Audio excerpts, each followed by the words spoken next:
Uninvited, but I couldn't. Oh, wow, I sound so good. I here. know, right? Everybody who puts this on says that. Yeah. What is this? What is this? This is the exact headphone that For used casting? for casting. Yeah. What? And it sounds like this. Wow. So it gives you confidence. Like when you heard- speak, you're like, Oh, this is "Ooh." Rode? This is Rode or just that? That is Rode. Oh, Audio Technica is really good. Yes.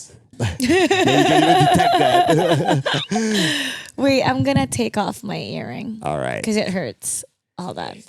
I heard the Those are truth. big earrings. Yeah, it's just accessories. It makes it completes the outfit. Oh yeah, yeah. And the fact that you have a stylist, that's like wow. Yeah.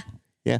Does it cost lesser to have a stylist or to buy your own outfits? It depends because some of the outfits that I've worn, maybe they're like 50,000 pesos. Okay. And I can't buy that. Just for that one occasion. Yeah, so the stylist will rent it from a designer. Oh. So that's what they So you do. have to pay the designer I have to pay the stylist and he settles the rest. and he takes care of everything. right. It's too much brain power for me to put outfits together. I'm not a natural fashionista. So if I'm not an expert on that, I'd rather hire somebody that's an expert on that and help me look my best. That's really cool. Yeah. I instead of keeping more talent fee, I'd rather hire someone to make sure that I look good because I don't trust my own judgment when it comes to style. Right? And at the same time, I create job opportunities. Oh wow. You're 'Cause- sharing your Yeah, because that stylist is actually, he was a student when he started working on me. And I only just gave him allowance for transportation because at that time I couldn't really afford. He was basically doing it for experience. and And how- then now I said, oh, I'm really good at manifestation. I told him like one day I'm going to earn enough and I'm going to be able to hire you. Or maybe we can even get the company to pay for you. And then eventually that happened. Wow. Yeah, but that took like years. That took years. That took like 8 years. But it happened It happened, right? Yeah. Yeah. It and it stayed happened. with you for like what? for that long because I That think long? that was like 2014, 15. Wow. Yeah. When you first started. Oh, but hang that. Okay, don't yeah. answer that yet Let's talk first. about that later. Yes, because welcome to Podcast Tak Berlesen, ladies and gentlemen. It's already recording. It's already recording. Yeah, that's a bit of a teaser for our audience. If you want to find out, you have to stay tuned, right? Yeah, look at how we tease our audience. Okay. I didn't know you're already recording. Yeah. Okay. You like that small chatter before we actually start, so we have okay. that in as well. It's just a thing it's a cold opening. Okay, cold opening. Yeah. All right. So anyway, today I'm with the amazing Wow. Mara Aquino. Amazing. Yeah, somebody who I would deem as a perfectionist when Oh, it you comes think to so? a craft. Yeah, You I think do I'm a so. perfectionist? From the outside to how you deliver your work on stage to your hand gestures, your eyes, everything is perfect. Maybe at work I am. I guess at work I'm a perfectionist, but outside I'm quite messy. Like I never comb my hair, I never put on makeup.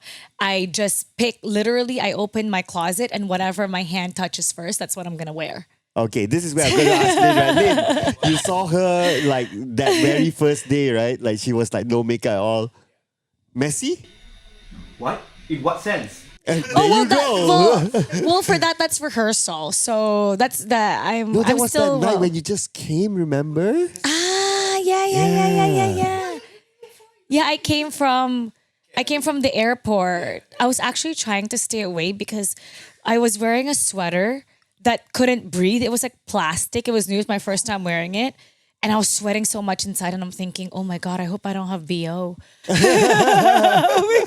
Because I came straight from the flight. I haven't showered and I was sweating so much. It was my first time wearing. It was like a tracksuit that it wasn't breathable at all. Oh. Yeah, I was sweating so much. That's why I didn't want to hug anybody. Usually we call it beso, like cheek to cheek. I didn't want to because I'm like, shit. You didn't thought that Malaysia was that cold, right? Because we came from the airport, so I was thinking the airport might be cold. Oh, right. Right? And Fair the plane, point. it might, but it wasn't cold. It was so hot. It's been hot lately. Yeah, it has been. Yeah, but I guess we get used to the weather, right? Yeah. Philippine and Malaysia weather is kind of like Same. there. Same. Yeah. And it's the same, like in a sense that when you go inside, places like this hotel, it was freezing cold. Oh yeah, It's probably like 5 degrees. they pump up the aircon here. yeah, we're like hot dogs. They're freezing us.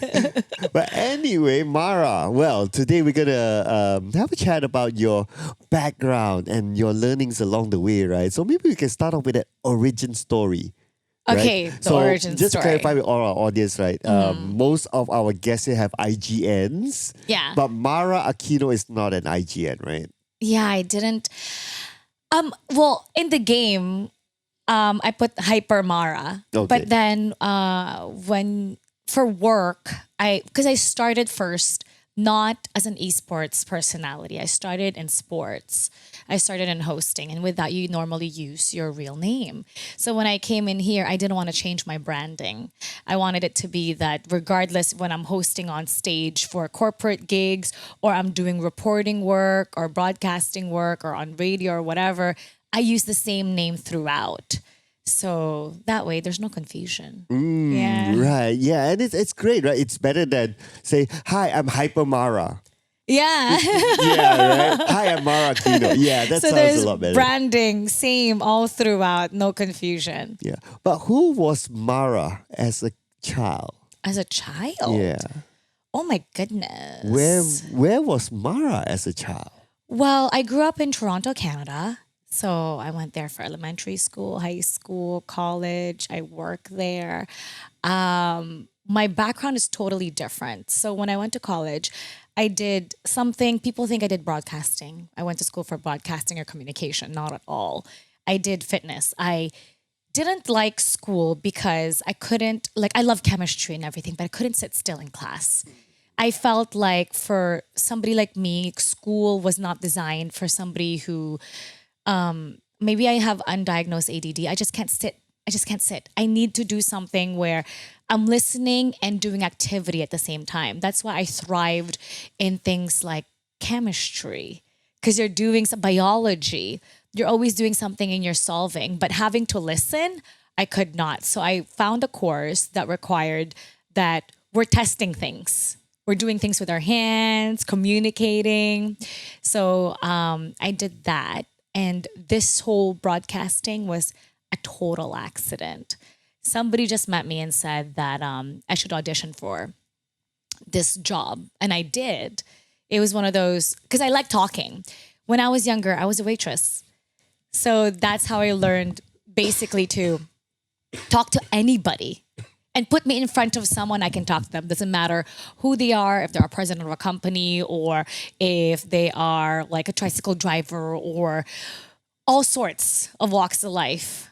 I can talk to anyone. And I think that's because of my experience being a waitress. And that's how I paid for college. It's one of my several jobs. I did everything when I was in college. Every job that was offered, I took it. Every shift that was offered, I took it, just to make sure that I was able to pay off my tuition in time. Because in Toronto, you have what's called a student loan, and you have 6 months to pay it off before interest kicks in. Oh, like 6 months after study or during After study? graduating. Right. Yeah. So sometimes I would get off work, for instance, 2 in the morning, and then my next shift is 5:30 in the morning. So I would, I would wake up and start walking to work at 5 a.m. You might as well sleep there. But they're two different jobs. So it would be at the restaurant, and then I would go to, I worked at a fitness center. So then I would my shift starts at 5:30. So then I would literally wake up maybe like 5, have 10 minutes to get ready and start walking. And then I wouldn't even pay for, I don't even want to take the bus, even though the bus at that time was like less than $2 Canadian, less than $2. I would think, oh, I don't want to waste the $2. I'll just walk. Oh, the 2 precious dollars. Yeah. And that's what I liked about being a waitress, is because you learn the value of money.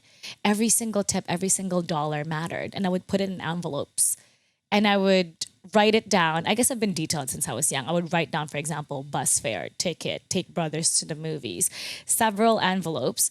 And I would, every time I get tips, I would scatter it. So I won't think like, oh, I have all these tips. No, I put it little by little, like 10%, 10%, 10%, 10%.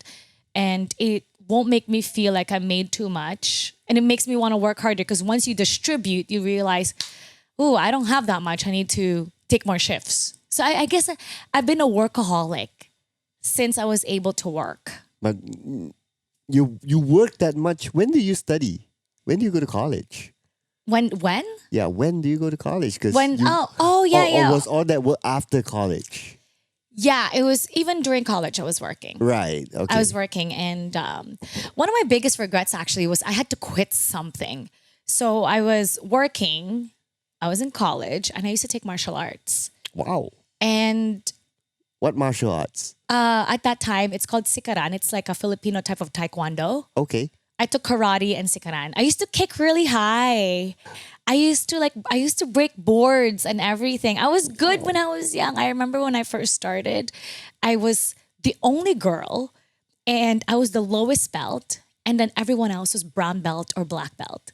And it was great because I learned and I could kick higher than my head. Wow. And I could do the spinning hook kick, break the board.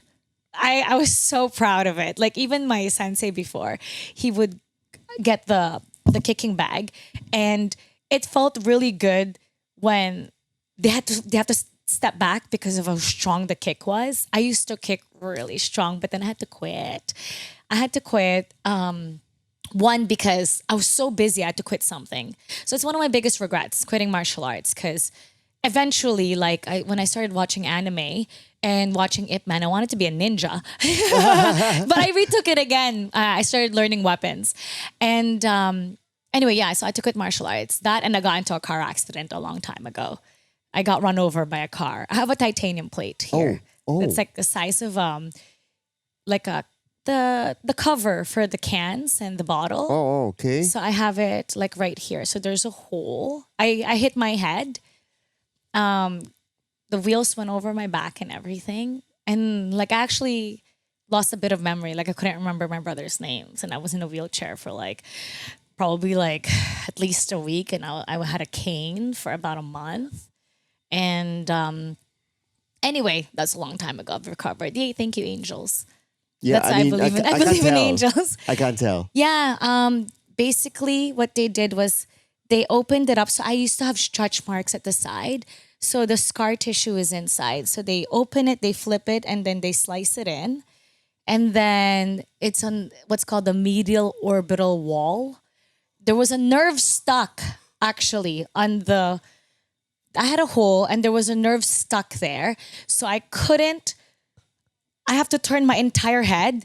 I couldn't turn my eyeballs left or right because it would send excruciating pain. So once I go like this, once I jolted, and because I got run over, right, I couldn't even lift my arm.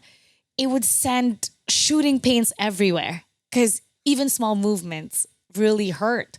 So once I turned my eyeball to the right or left, I would go like this, and then everything else would follow. And it's like, but that's why I believe in angels. I believe in supreme reality. I believe in somebody watching over us.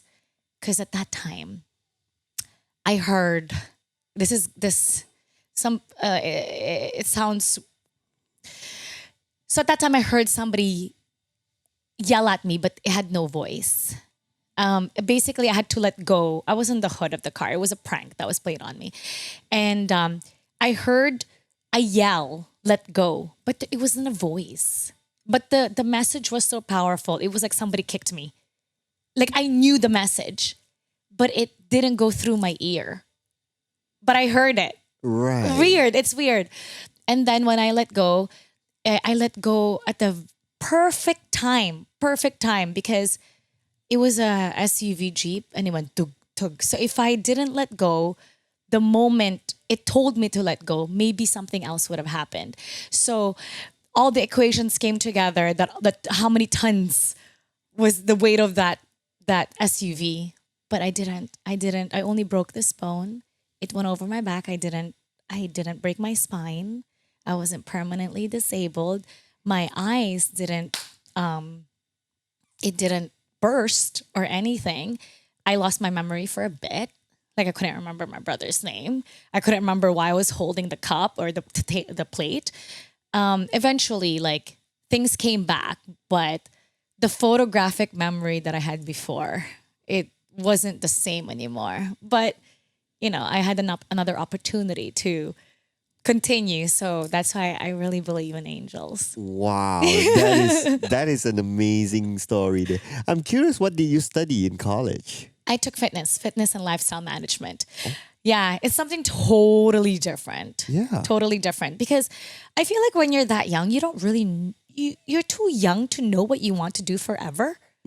But what I did was, even though, because I felt like to have a fair fight in the world, you need the paper. That's what's required from society. So I got the paper, even though I wasn't sure what I wanted to do. So I made a goal. Okay, let's get the paper. That's what they want. That's what the parents want. Get the paper. Got the paper. But then it's like, I don't want to do what I studied. But what I did was, if you're not sure, keep trying different things. I tried different things. I thought I was going to be a social worker. I thought I was going to be a teacher. I volunteered to be a teacher at a grade 2 class at my elementary school. And then when I volunteered, I'm like, I don't think I can be a teacher. But I love kids. I like guiding kids.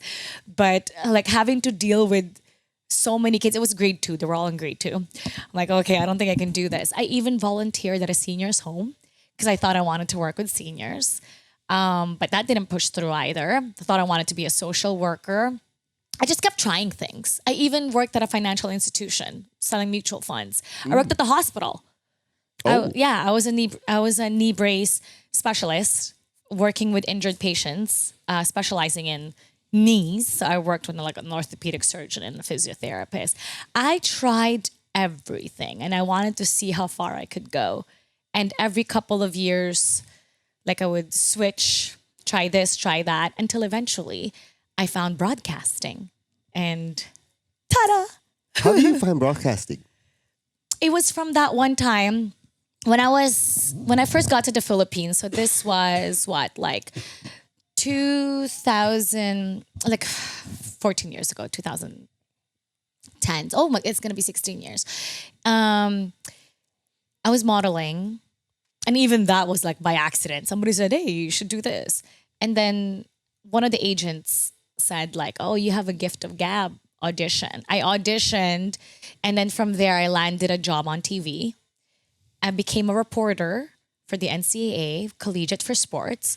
From there, I worked from that, they gave me a show for the Pro League of Basketball, professional league. I had my own halftime show there. And then I became a courtside reporter. And then from there, I became a courtside reporter for basketball. I did world tour with FIBA. And then from there, Olympics. And then I did sports, baseball. I worked for a Canadian network for baseball. So You went back and forth Philippines and Canada? no, actually, I didn't go back to the Philippines until after 8 years. And then, because I thought, wait a minute, I was just going to be in the Philippines for vacation. I've been here too long. So I went back to Canada and I stayed there for 1 year. I've been so lucky. The universe has been so good to me. I've been so blessed. I remember going there thinking, okay, I've been gone for too long. I don't know what I'm going to do. I hope I find a job. And then I literally sent out a wish to the universe. And then somebody contacted me on Twitter saying they're looking for a host for baseball. And then I went in there for an audition and I was instantly hired. And then it was so great because I didn't even know that this job existed. And they contacted me on Twitter, which is now X. Right. And I got lucky. It's one of those, sometimes you need to put it out there and the universe will always provide.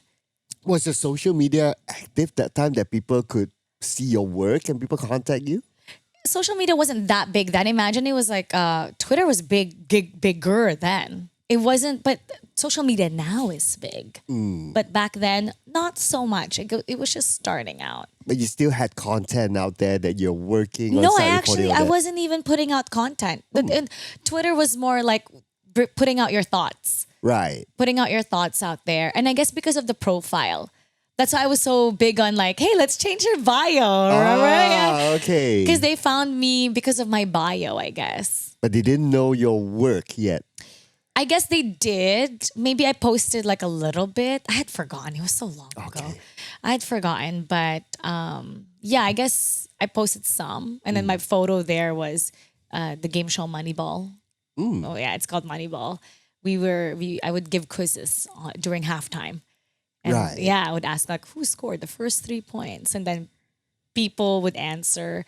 It was a halftime of basketball, and they found that during halftime, the viewership goes down. So what they did was they put a game show to make sure that to keep the audience, and it worked. So I did that for a few years. Wow. I mean, it almost feels like everything fell in line for you, right? Like you came to the Philippines, somebody recommended you, somebody scouted you, and then everything just took place from there. Yeah, but it's also putting yourself out there and telling people what you want or what you're interested in. And I feel like when you send it out there, and that's why I'm so big about like talk about what you want. Say what you want. Say it out loud because you never know who you're gonna meet. And that person might know somebody, or that person could be somebody that will lead you to that path. That's what I was saying earlier. We had a talk earlier about closed mouths don't get fed. So actually, I got that from my friend Eruption. He was the one who said that, and then I haven't forgotten it since. I'm like, yeah, that makes sense because I guess that's always been my thing. Is if you want something, say it, express it. Can you tell our audience more about what that is about? The closed mouths don't get fed. Yeah, like say it, ask. Let's say you want something. Ask for it. Let's say you for your friends or you for work. Just give it a try, express it. If the answer is no, you didn't have it in the first place. So sometimes it's all about taking a risk. Right. But okay, maybe some people might be thinking of like, okay, but if I keep asking, right, does it make me look like I'm demanding? Well, how did you ask?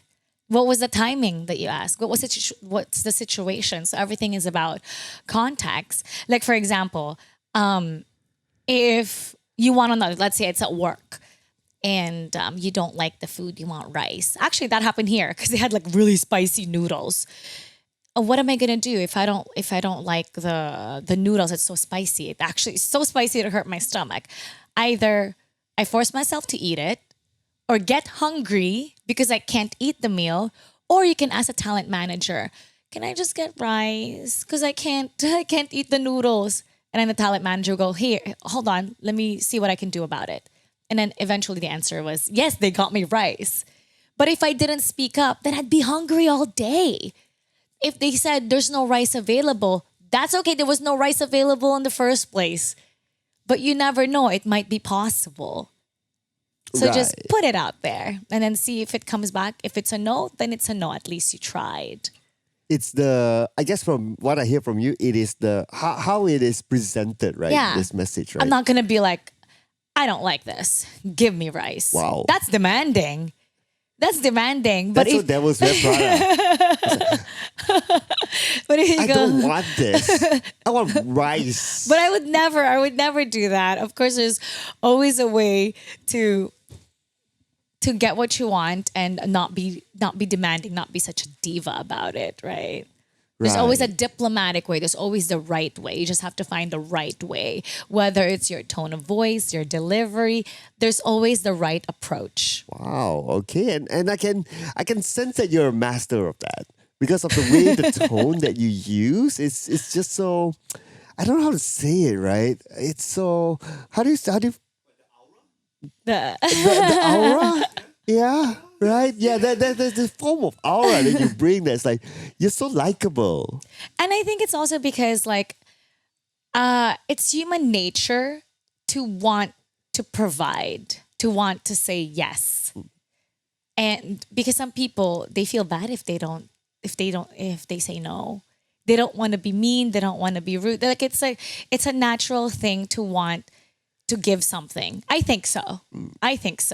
So, like if you were to ask Mara, can you pass me this? I'm not gonna go, no, get it yourself.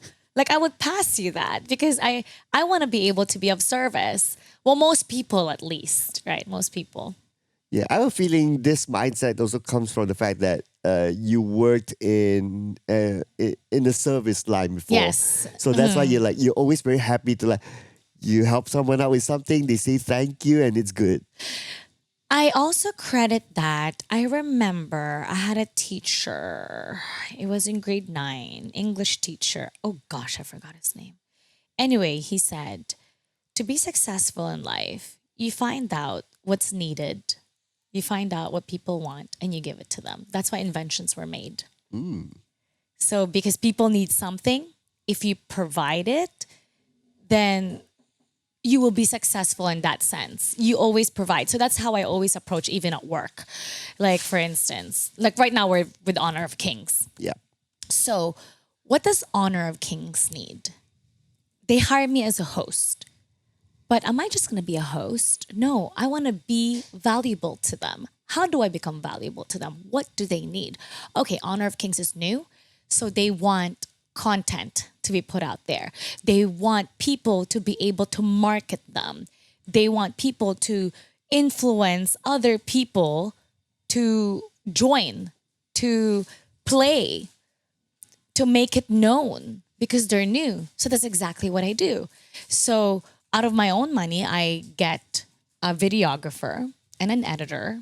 I actually did this November. I made a goal. I actually wrote down the goals. And how do I become of service to somebody that treats me well? What can I give them? So even without them asking, I provide it. So even if let's say, okay, for this event, we need you to do 5. I'm not just going to do 5. I'm going to do 50. Because you want this, I'm going to give 50. Even if you don't want this, I'm going to do it anyway. Because I know that's what you want. I know that's what you need. And in turn, I become valuable because I'm not just a talent. Now I'm going to think like a producer. I'm going to think like a content creator. And that's how I make sure that I take care of people who take care of me. And you mentioned that you just got help in November, right? Yeah. Was that the turning point for you to understand this need, or you knew this before? It's just that you just got help.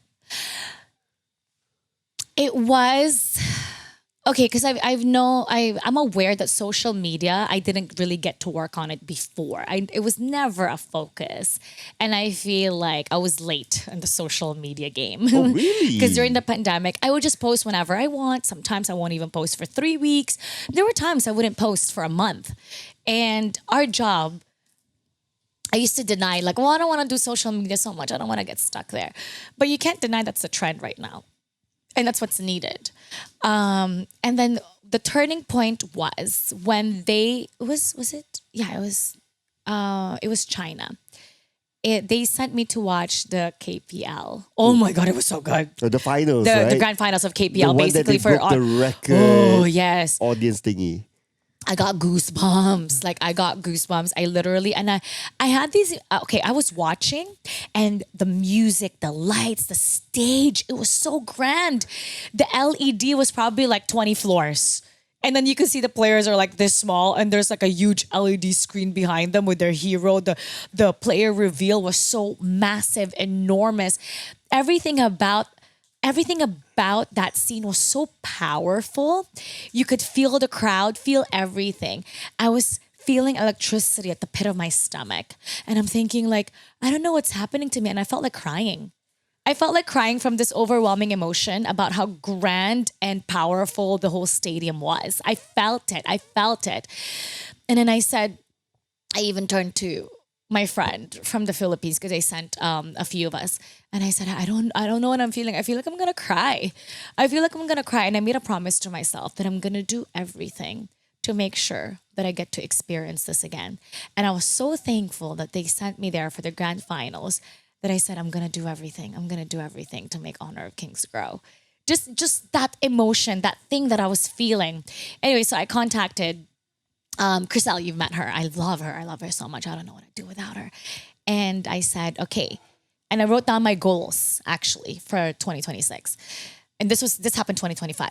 And I said, one of them is going to be social media. That's why if you notice, like a lot of my content, like here, for the Asian Games, I've been putting lots of content. Oh yeah. Yeah. And I also want to feature the players. I want the others to get to know about the culture and the players. I want to highlight them. I also want to give them an opportunity to be known. So I could use my platform so that way, like, this new 16-year-old aunt from Myanmar, right? Like, he's so talented. And I want people to know about him, and I want them to support him. So I made content about him. I made content about India. I made content about different players just so they could see what I see. And I think that came from my previous job as a reporter. I'm always finding things like, oh, this is so interesting. I find it interesting. I know other people are going to find it interesting. Let's put this out there. Let's get it known. Let's make them aware. So that's social media is actually like third on my list. Yeah, your training in reporting actually helped you to get this kind of sense, right? Like, oh, this story is like so good. I gotta put it out there. I haven't been a reporter for so long, but before I remember for basketball, I did 5-on-5 and I also did 3x3. In 3x3, the games are much faster. For 5-on-5, you have a whole quarter to find a report for the next quarter. For 3x3, sometimes you only have 5 minutes to find a report. So I'm literally looking. I could see a player head to toe. I'm looking at you and I have to find something. And sometimes, for example, I remember there was one report that I did where one of the players was wearing Chucks. You don't wear Chucks for basketball. What's Chucks again? Chucks, like the Chucks? like Converse. It's American thing? Converse. Oh, that Chucks. Converse Chucks. Right. Okay. Yeah, okay. Converse. So it's flat, right? It's not like the basketball shoe. And I noticed, wait a minute, that's not normal to wear this for basketball. So then that was my interview. Hey, that's interesting. That's an interesting shoe you're wearing. How come you're not wearing the regular basketball shoe? Doesn't that like hurt your feet? And he goes, no, because I wore this for my championship back in college and we've been losing. So I'm wearing this to give me some luck.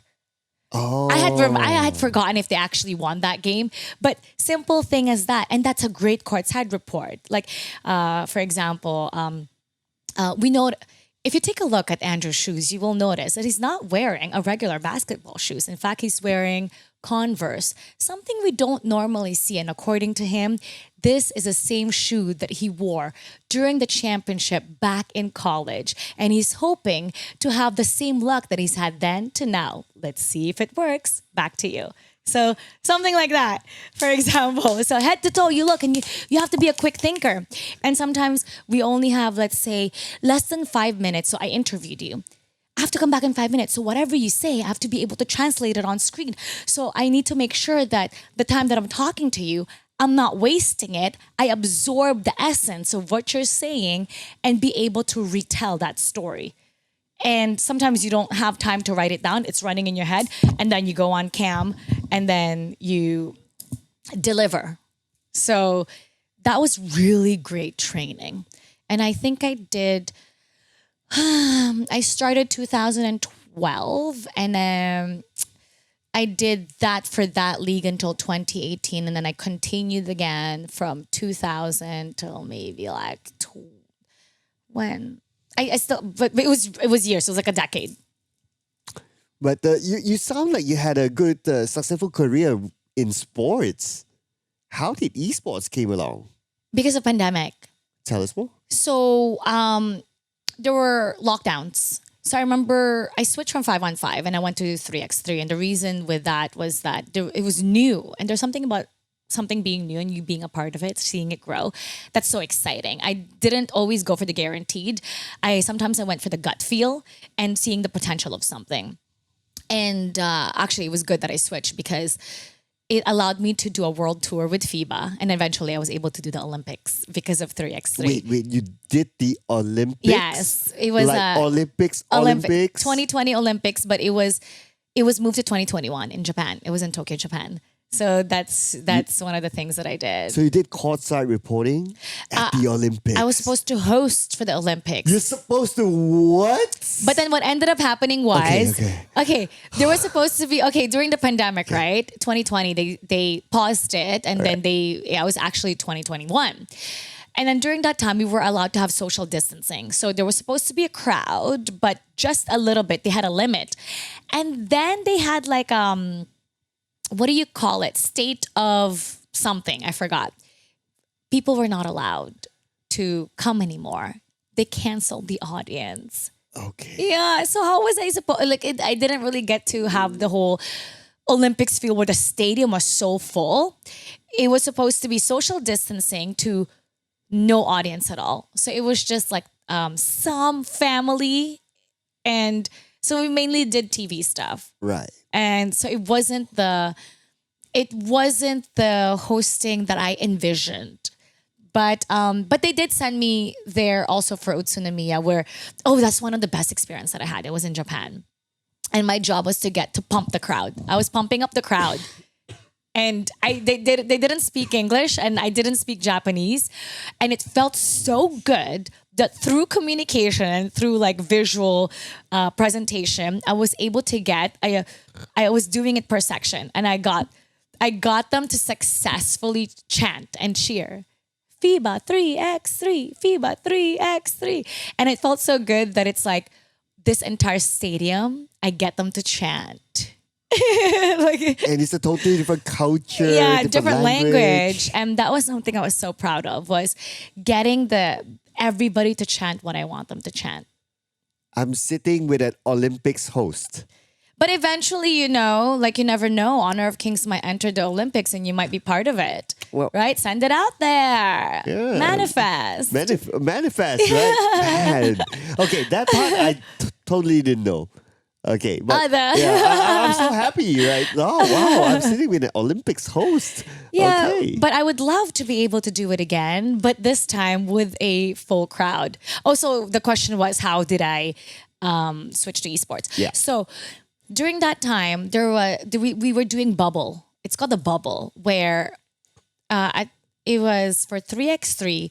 Philippines was trying to collect points to be able to go to the Olympics. And so we did several tournaments. And there was even a time every day for 3 weeks we were doing it. Every day, all day for 3 weeks to collect points.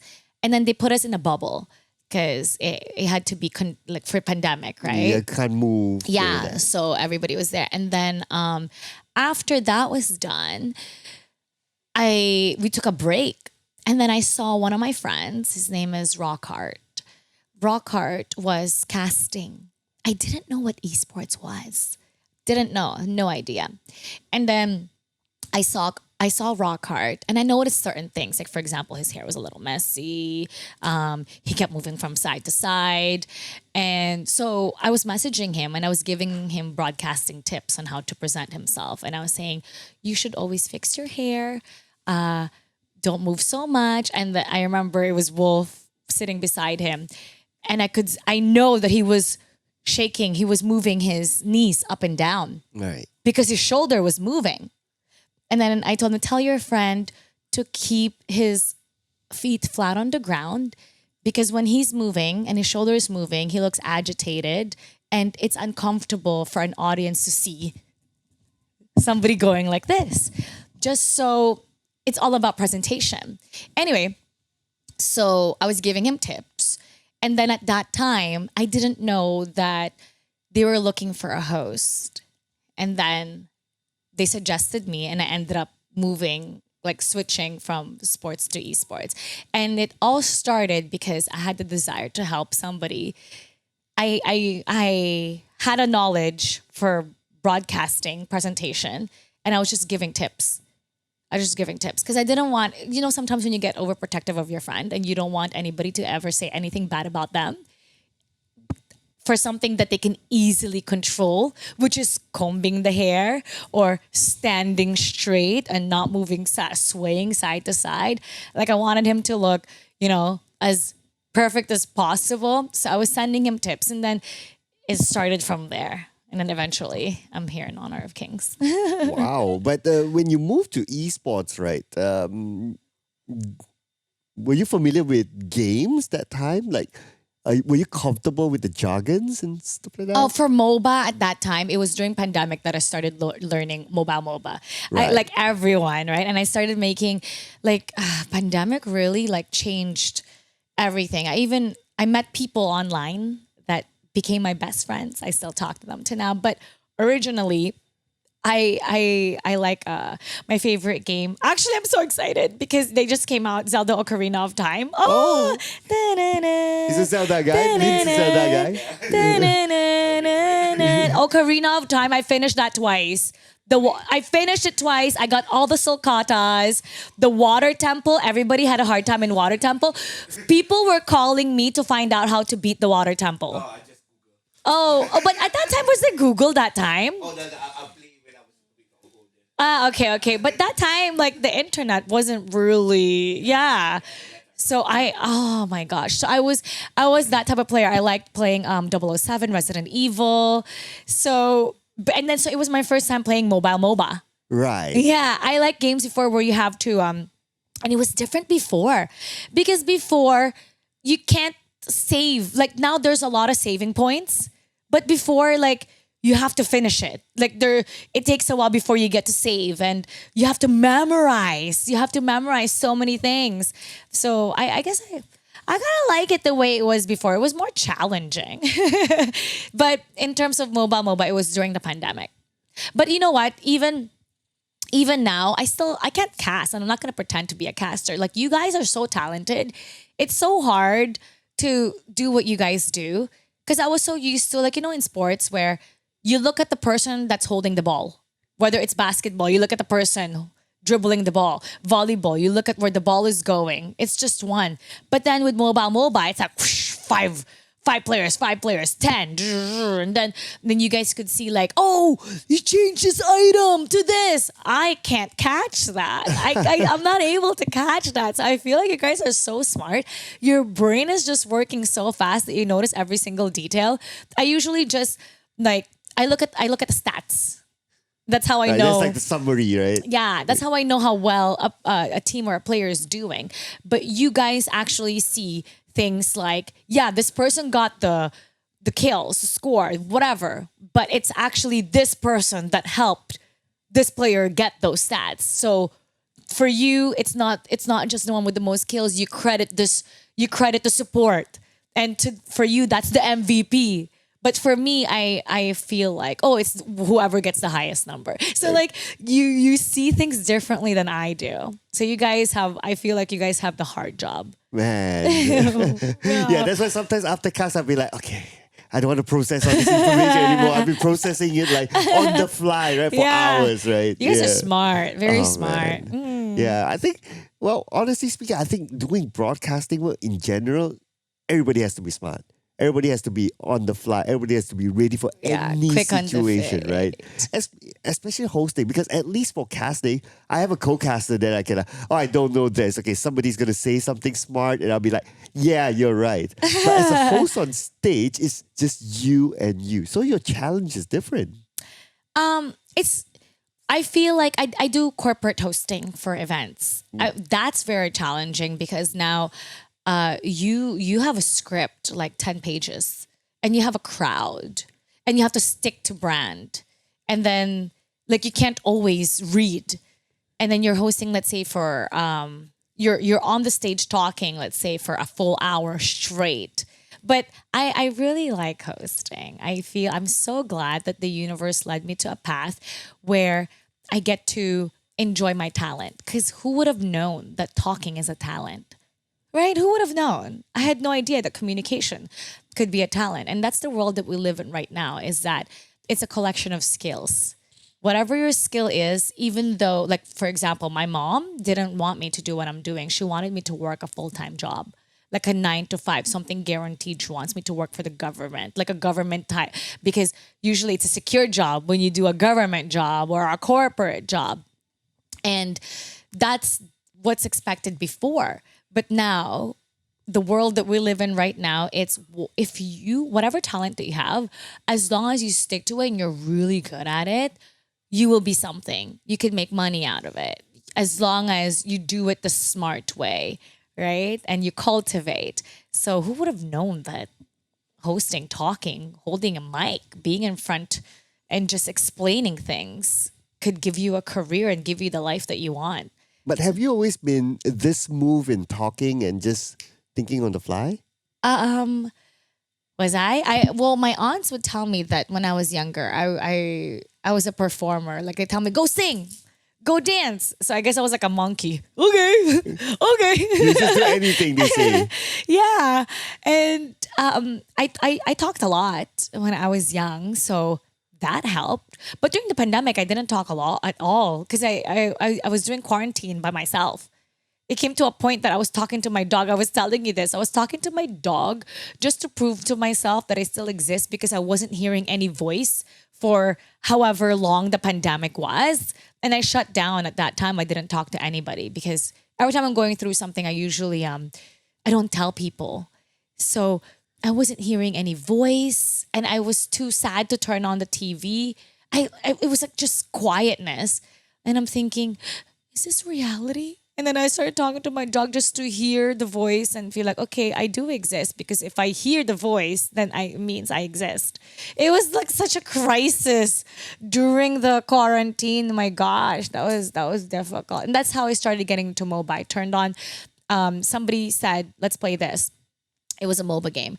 And I started playing and I started making friends and started communicating through people. So like that's one of the ways that esports actually helped me throughout such a difficult time. Yeah, it's amazing that you as a host, you play the game as well. So you know what is a difficult play to do and what's an amazing play to do. You know, you can kind of differentiate, right? Oh, can you? Not like you guys. Okay, so I'm a support. So right. what I just do is I just follow the marksman until we get to the mid game, late game. Then I like when everyone goes together, then I have to heal everybody. I like to be the healer. I always like to be the healer, but I don't have the same strat as you guys. Literally, people are gonna hate me for this, but like I'm one of those people that let's say we do a duo, I'm just gonna follow you until we group together. Then I heal everybody. Right. You're like just keeping everyone alive. I can't be core. I can't be core. I can't be a marksman. I hate it. I tried to be a marksman before, but then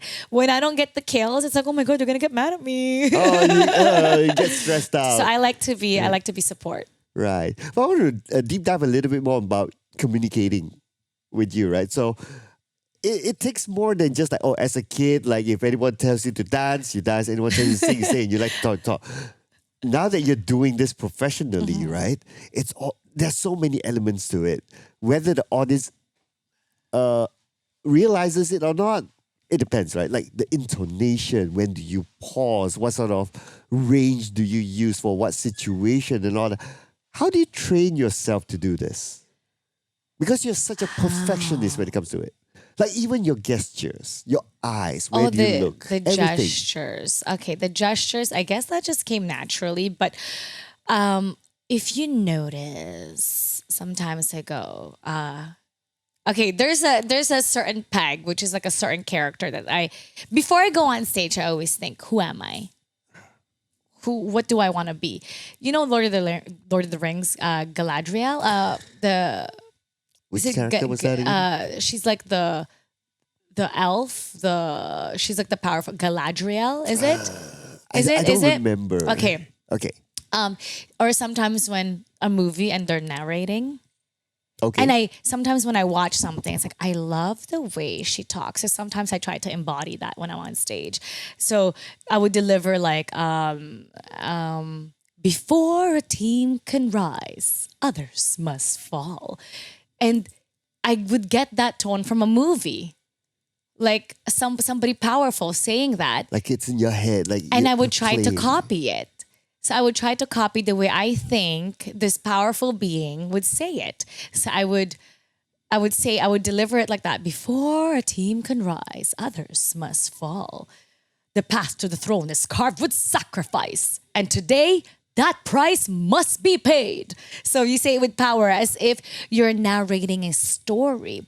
But sometimes, for instance, when it's not esports, I'm hosting on stage and then I'm in front of people. Okay. Before I go on, I would think, what am I right now? What's the crowd? What do they require of me? Okay, so they need somebody like a teacher. What kind of teacher?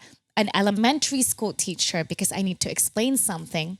Hello, then I would speak slower. Hello, everybody. Welcome to honor of kings. Today, we're going to be learning a lot about this, right? Or it could be, let's say, like a more of a like a party vibe.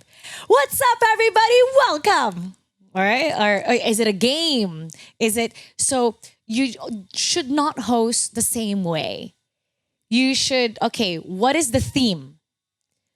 Okay, so I'm gonna lead everybody. So what am I? With this theme, what am I? Am I a cheerleader? Am I a teacher doing soft? Am I somebody that's supposed to be like a powerful character? Then I would go deeper. And then I just try to make sure that I deliver. But sometimes there's a trick. When I can't remember my line, I speak slower. Like earlier, I was speaking slower because I was thinking, oh my goodness, what's my next line? So sometimes I slow it down. But then I have to make it dramatic. Like for example, and up next is Team Republic of Korea. But while I'm saying Republic of Korea, I'm actually trying to recall what comes after Republic of Korea. So there's that timing. And I guess it'll come more natural as you do it. But I became fairly okay. I practice in front of a mirror. But you also have a prompter that helps you, right? Oh, but I don't look at the prompter. Oh, okay. The prompter is right here. So Right. if I go like that, the camera is right here, you will see it. Yeah. So I'm actually not looking at the prompter. I have it in my head. So so you memorize the entire thing. So for example, like for the Asian Games, I write my script in the morning. So I have an hour and a half to memorize it. Yeah, I have an hour and a half to sometimes sometimes I'm changing it. Like, oh, I don't like the way I wrote this. So I have an hour while and a half. you do your makeup, Yeah. that's what you're fine tuning That's it, why right? I'm quiet. I'm quiet in the morning. But because of the event, I don't know I can't write it in advance because you won't know what to write about until the games finish. But then I should do it at night. But sometimes I'm so tired. But I'm amazed with the fact that your scripts sometimes are not short. They're long, but yet you can remember it. So you guys thought I'm reading the prompter the entire time? Okay. And I don't know what the other guys think. I can't speak on their behalf, right? But me sitting there, while we're in the room and we're waiting for you to end your opening, right? I'm thinking, okay, I'm just looking at your eyes like, when are you going to look at the prompter? When are you going to... No, the prompter is all the way here. Yeah. And you And don't the look at the camera prompter. is here. Yeah. And I can imagine you're not looking at the prompter. But how do you remember such long lines? That's why sometimes I drag what I'm saying because I'm trying to remember the lines, but it's a trick also to say it dramatically. So there's like emphasis on certain words, but really it's like I'm searching for what to say next. That's a secret, actually. That's a secret that I don't tell people, but that's the trick. That's why sometimes I speak slow. And this is very depending on people, right? Sometimes when they drag, but they don't remember the lines and they make something up and then You have to everything recover else fast. just That's what happened to me goes on the right. second day. So I said, what happened was when I did the intro, my eyes went this way and I saw the prompter. And because that's why I don't want to look at the prompter. I saw the prompter and I saw a word. And because my eye happened to land on that word, I said that word, but I'm not there yet. I'm still here. And that word is here. So I'm not supposed to be there yet. And I jumbled up everything, but it wasn't obvious. Everybody said it wasn't obvious. I hope it wasn't obvious. Yeah, it wasn't. But I jumbled it up. I think it was like the second day or third day. I jumbled it up. It wasn't in the right order. And if you actually pay attention to what I'm saying, my storytelling was not as smooth, but because of the way I delivered, it wasn't obvious that I was screwing up. It wasn't obvious at all. So you just keep on going. And I look for patterns. And that's also how I studied back in high school and college. I used to put everything into a chart and I stare at it. I look for patterns. So when I'm writing and when I'm trying to memorize, even if I didn't write the script, even if somebody wrote it, I would actually put it per topic. Like when you're writing an essay, point A, point B, point C. And I need to separate it. And then when I separate it, it's easier. So even though, let's say, you skipped point 1 and you happen to accidentally go on point 3, it's okay because after you say point 3 and you have it, you know the point of point 3, you can always go back to point 1 and say the body Does that make sense? Yeah, it makes Yeah, sense. yeah, Yeah, yeah. So that's the patterns that I look for. I don't just go take a look at it as a like a whole thing and I have to say it in order of that. No, I do it per section. So that's how I memorize. How per long do you section. spend time memorizing? Oh shucks. It depends. Like an hour and a half, it's actually not enough. So sometimes I like to know my script the night before. If I have my script the night before, I'm flawless the next day. But if I have it just in the morning, I'd be so happy if I say it word for word. It takes a while for me. I used to have such a photographic memory before that I could memorize like an entire page.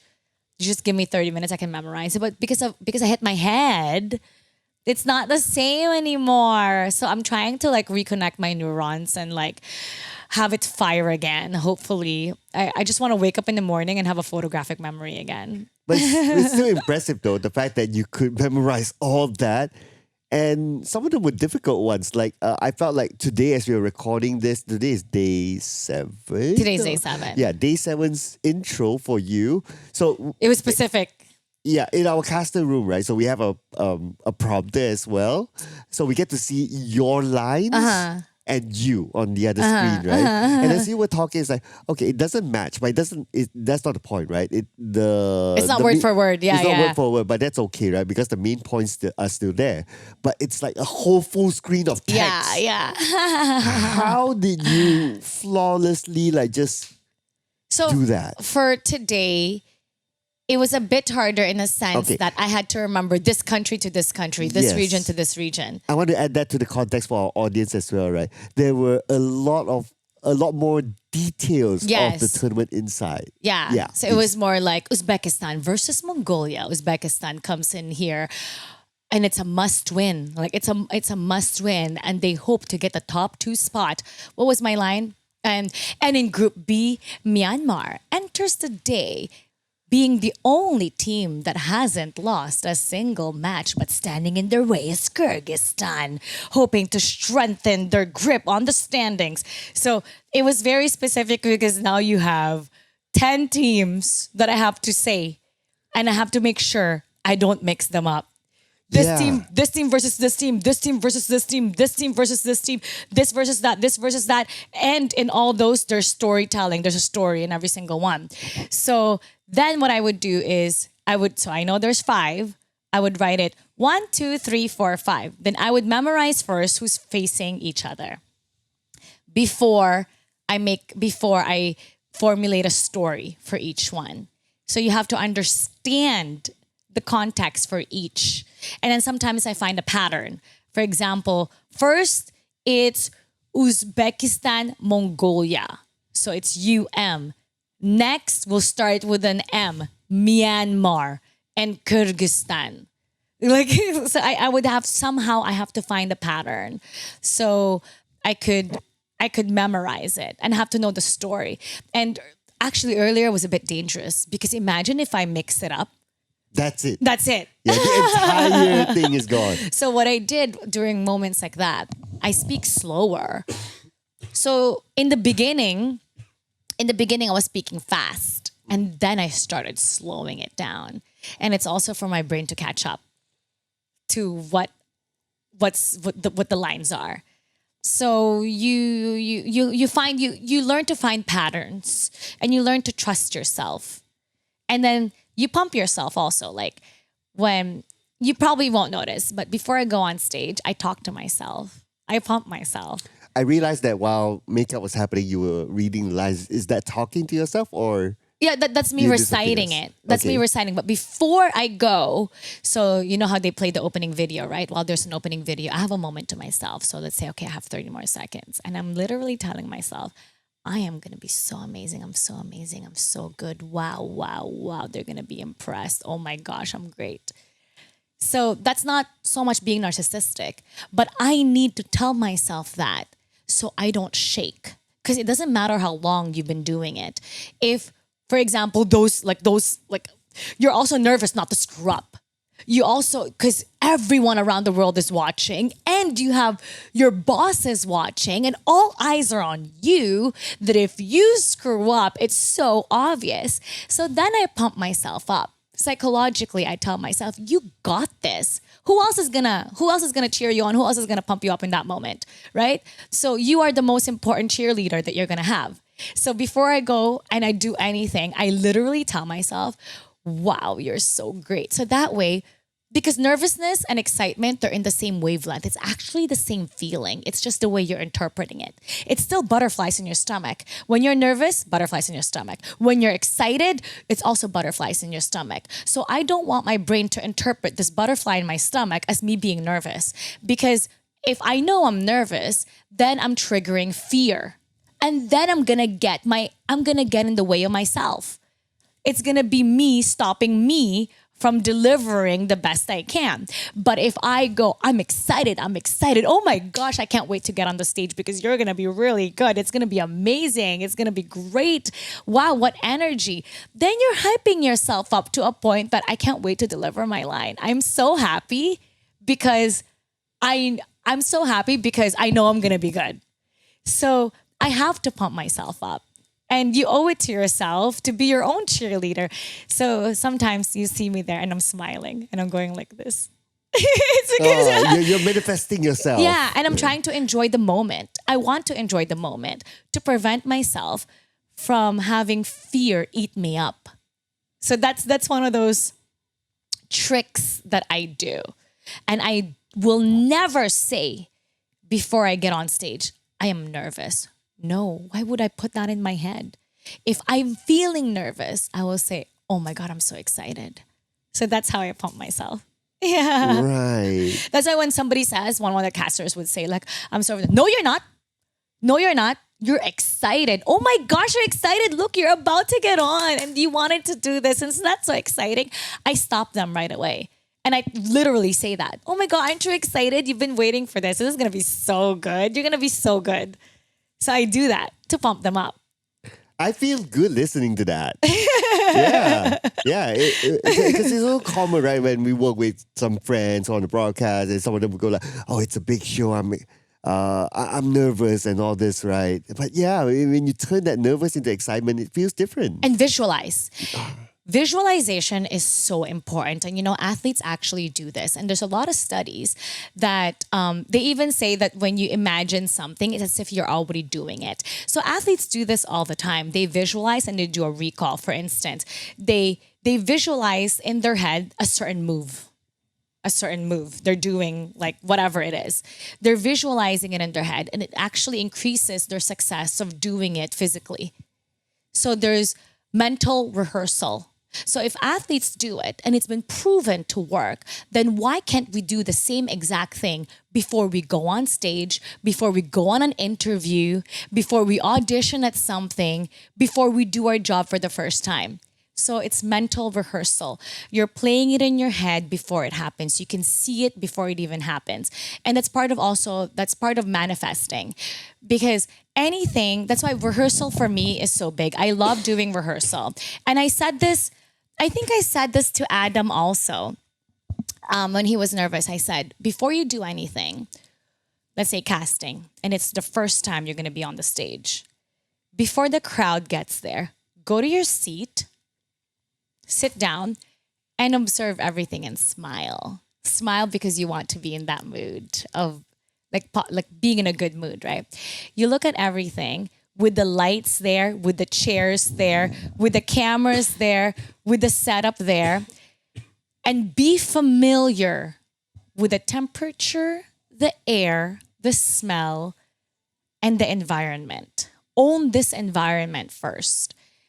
And that way, you're not going to be as nervous as compared to if you were to sit down for the first time and go, like right away, 3, 2, 1, action.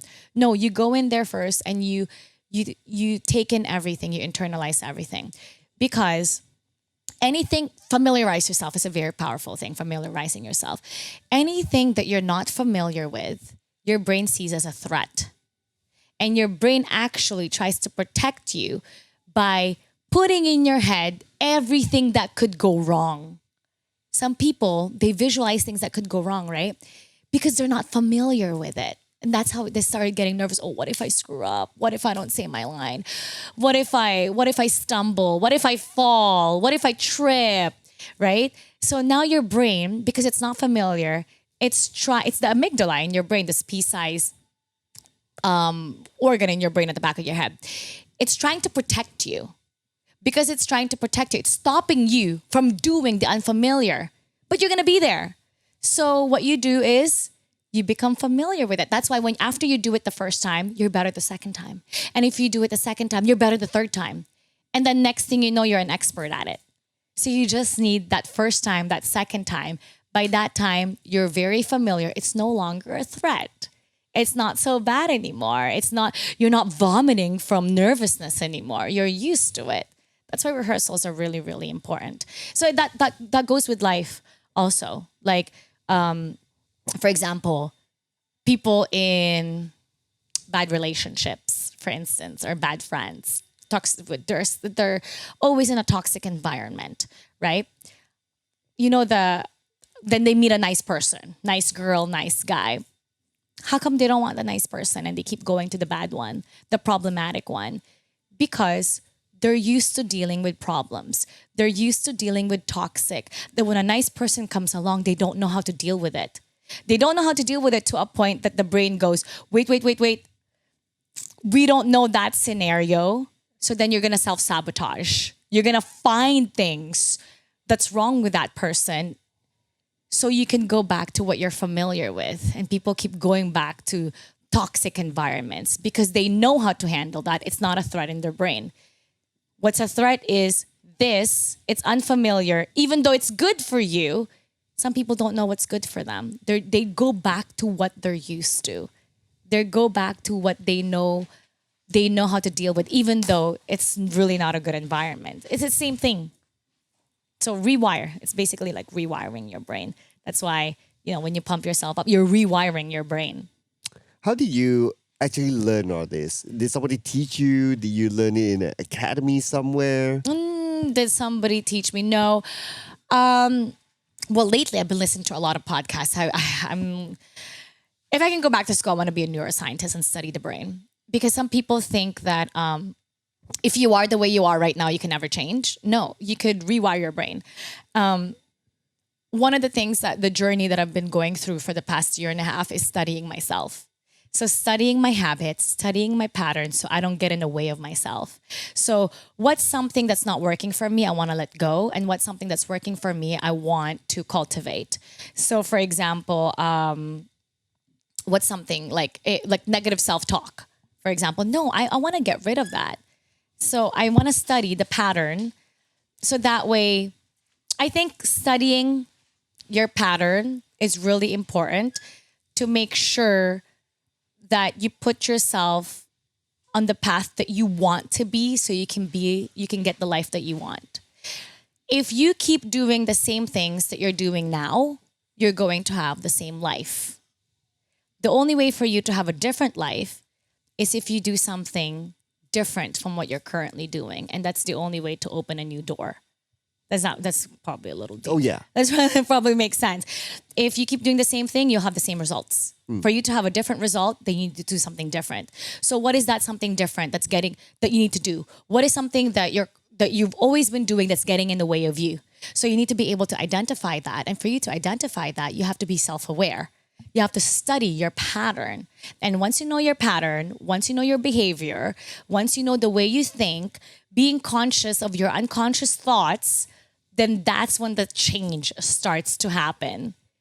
And that's why I write everything down and I put a habit tracker. That's one of the ways to rewire yourself is write down the habits that you want. Like for example, if you want to be a successful host, okay, let's say you're not there yet. What would a successful host do? What would somebody that is, if the future version of yourself, how does this future version of yourself look like? Okay, this future version of myself is going to have, let's say, a really strong body, not just good looking body, not just fit, but strong. This person stands tall, dresses well, very positive, takes care of themselves, eats well, talks well. Okay, so you have a vision of this future version that you want to be. Okay, So to be all those things, what do? They work out every day. They don't eat junk food. So you put on your habit tracker, no junk food, no processed food. They look so hydrated. So they drink 3 liters of water every day. Okay, drink 3 liters of water every day. They're very sharp. They're very smart. Why? Because they get 8 hours of sleep. Sleep 8 hours a day. What else? They lift weights. That's why they look so strong. Okay, lift weights. Let's say 5 times a week. Okay, they're very well rounded. They know what they're talking about. Okay, so they read a book every day. So based on this vision of this future self or this ideal person that you want to be, how does this person think? How does this person act? How does this person dress? How does this person smell? You write those down, and that's exactly what you do. So it might not be you now, but if you keep doing those things, then you will be this, because these are the habits, these are the actions, these are the thoughts that this person does. So now you start doing it now. So that's part of manifestation. It's not just wishing things out loud. It's literally this is what I'm doing to manifest that. You have to take in the action. You don't just hope for it to happen. You start taking the action now. Does that make sense? Yeah, it does. It does. In a different way to look at it, it's like you reverse engineer it. Yes, you reprogram yourself. Yeah. You reprogram yourself because maybe you don't have those habits now that's needed to be that person. Maybe my habits now, if you draw a line, these habits will lead me here, but I don't want to be here. I want to be there. So I need to have different habits so that way I can be that. So I need to start working on it now. I need to start practicing English now. Like, you want to be this person that could speak English fluently. But then what are you doing to be able to speak English fluently? You're not practicing. So do it as if you're already that person. So somebody who speaks English fluently, they speak English all the time. This is just an example. They speak English all the time. They express themselves all the time. They read in English. They watch in English. So they do all these things. That's why they are the way they are. How far do you set your own goals? Right now, everything has been short term because I'm also trying to reprogram myself. So I do a yearly thing. It's probably in my phone. So for example, if I have my... Hopefully nothing sensitive there. No. Okay. So see, I even have in here personal thoughts. Okay, wait, but not this one.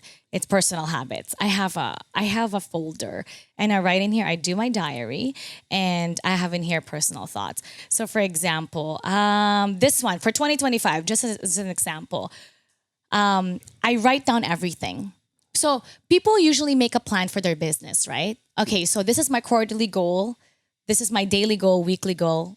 And they work so hard for that business. But you are your own business. You are your best project. So if you can do that for your business, why can't you do that for yourself as your project? Why not? Why not plan it so you're not a headless chicken? So for last year, for example, what am I? So I'm very big on knowing what your identity is, because whatever your identity is, you formulate, it influences everything that you choose.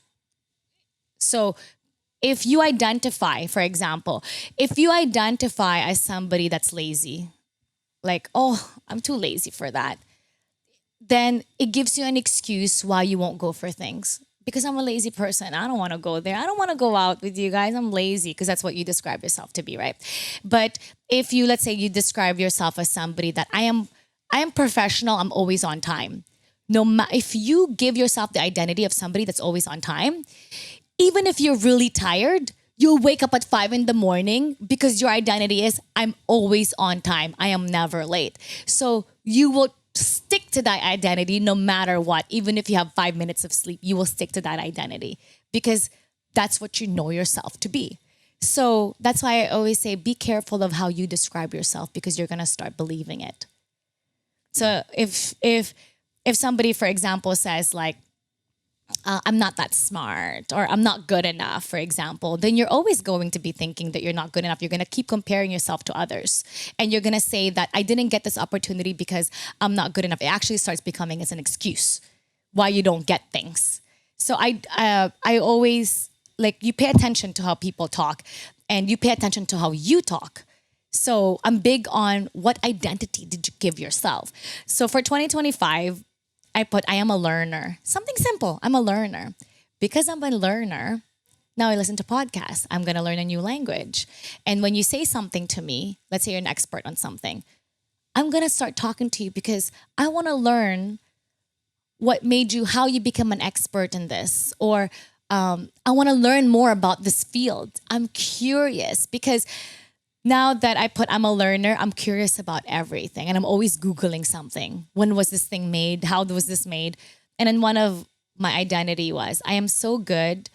I am so good that no one can stop me. I am so good that it makes me so valuable. So I made that into an identity. And because I want that to be an identity, I started being more specific and detailed about my work. Because if I want to be so valuable, I'm so good that it makes me so valuable, then that means that I do more preparation because I'm good. I'm not crappy. I'm not shitty. I am not a newbie. Because you identify yourself as somebody good, you take everything more seriously. You prepare in advance. And you embody this person from head to toe as somebody who you would look at and go, oh, she's good. How do you become? So I work backwards, basically. I identify first what I want to be, and then how do I get there, even if I don't feel like it yet. But what if you don't achieve that within the year? Let's say you set a goal for a year, you don't achieve it, what happens? That's okay, because even if you didn't achieve this, but because you've been working on it, it's still going towards that path. So even if, let's say, you're not at 100% and you're at 80%, dude, 80% is good compared to the 0% where you were at before. Fair point. Right? Yeah. So it's leading you to that direction. At least you have a direction. It's not even getting 100%. It's not even the perfection. You don't aim for perfection. You aim for that path. You aim to be in that path, to become that. Maybe you're not, okay, so let's say for a host, maybe you're not a host that gets paid $1 million, but now you're a host that got 20 projects, right? So you're still there. It just happens to not be at the apex, at the top of the mountain. But hey, with the right opportunity, with this experience that you're building, you will be there. So it might not be 100, but 80% is better than 0%. So that's how I think of it. Okay, amazing, right? But has it ever bothered you if you did not achieve what you want? Does it bother me if I didn't achieve what I want? It bothers me if I didn't try hard enough. Okay. It bothers me more that it's like, oh, I just wasted that opportunity. But I wasted this time doing this instead of that. has there been a situation where, like, okay, you aiming for this project, right? Like you know this project is going to be there. So you build yourself towards this project, you do whatever that's needed. But at the end of the day, that project goes to someone else. Oh, that happens all the time.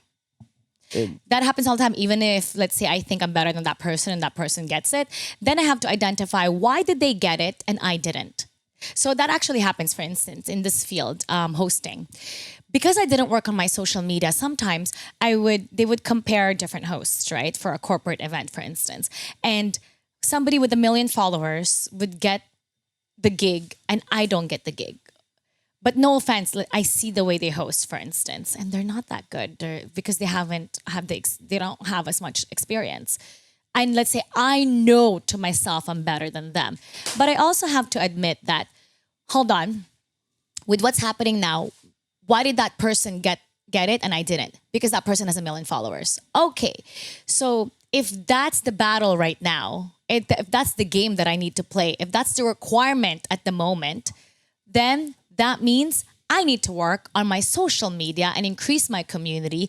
That way, maybe 2 years down the line, then it's a closer fight.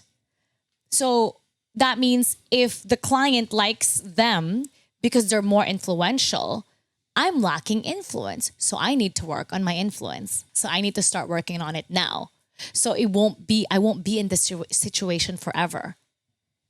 So that's the way I deal with that. have you been in a situation where, like, okay, so you worked on that even I'm going to take it one step further, yeah? Just to challenge the scenario.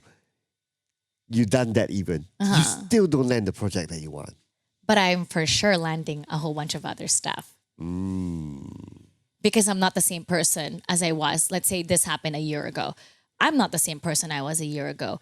I might not have gotten it now, but because I started working on it, I got 20 other things. It's okay. I don't have that now. I'm still going to work on it. But maybe by that time, at 1 year, maybe your eye is set on something else. But if your eye is still set on that, sometimes it's just the timing. Or maybe, what do I need to do? Maybe I need to tell. Maybe I need to make myself known. Maybe I need to go to that event and introduce myself to Tencent. Maybe it just takes Tencent being aware of me for me to actually get the project. What's needed? Remember, I said before, find out what people want and you give it to them. So what's needed? What do they need? So maybe they need people who will influence people to switch or to buy their product. Okay, then I need to show them that I can sell the product. So I start working on it. So finding those things out and making yourself, like putting yourself in their radar. Right? So maybe you need to attend events. Maybe you need to stream. Maybe you need to build a bigger community. But whatever it is, for me, sulking and feeling bad, I don't want to waste my time feeling bad. Maybe I'll let myself feel bad for a day, but I have to put a time limit on it. Like, oh, I worked really hard on this. I didn't get it. Okay, I'm going to cry. I'm going to grieve. I'm going to grieve as if I lost something, but you know what? You didn't lose anything. You didn't have it in the first place. Nothing was lost. But if you keep working on it, in fact, you actually gain. You didn't lose anything. You just don't have it yet, but you want it so bad. It's okay. It's okay. It's okay. It's okay. You know what? I see in that one explanation, I see multiple emotions. Have you ever thought about getting into acting? I'm just very expressive. Did I take when I was in Toronto, I did a bit of commercials, but basically that's as far as it went. I feel like I don't know if I have the patience to act just because you have to wait long period, like taping. So let's say you're there for 12 hours and you have one scene the first hour, your next scene is not on the 6th hour, and then your third scene is not until the 8th, and then you have to stay until like 4 a.m. So before I was actually offered to have the opportunity to be a traditional celebrity. But then I never aimed to be a celebrity. I never aimed for that type of fame or I was just happy with where I was. But if the opportunity presents itself, but if I were to choose between, let's say, having my own game show or being an actress, I want to have my own game show. Ooh, okay. That's the dream, is to have my own game show. I like seeing people win and being able to be the one to give it to them, even though I didn't buy the prizes. It's actually from sponsors. I want to be able to do that, you get a car, you get a car. Oh, that would be so good. That reminds me of Oprah. Oprah, yeah. That's my dream. Oh, That's you want my to have dream. like your own talk show? Yeah.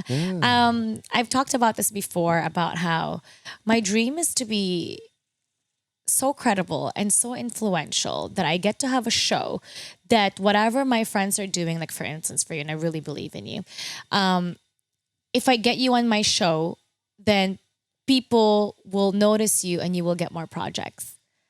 Level. That level, that my friend has a business, nobody's paying attention to that business. You know what? Let me guest you on my show. Now people are aware. Now you're selling left and right. Now you're so successful. My dream is to be able to provide opportunities, especially to the people around me. So that way, nobody gets jealous that this person is more successful in this because we all have success. So if ever like, oh, let's go on a trip, we can all afford it because we're all successful. So it's no longer just, oh, this person can't go. This person can't go because this person is not earning the same. No, we're all going to have the same opportunities. And there are certain people that you see that they have certain potential, but they just don't have the right opportunity. I want to be able to give that. So that's the dream. That's the dream. Oh, hopefully. When is that show coming on? Yeah, but that's the thing. Like, that's one of the key things that's missing. It's like, I don't know how to get there yet. But even though I don't know how to get there yet, I'm working on my craft right now.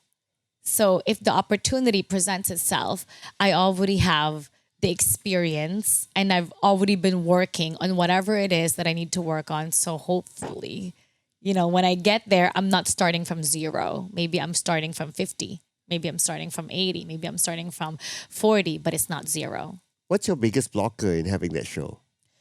The biggest blocker? Yeah. Self or reality? Like right now,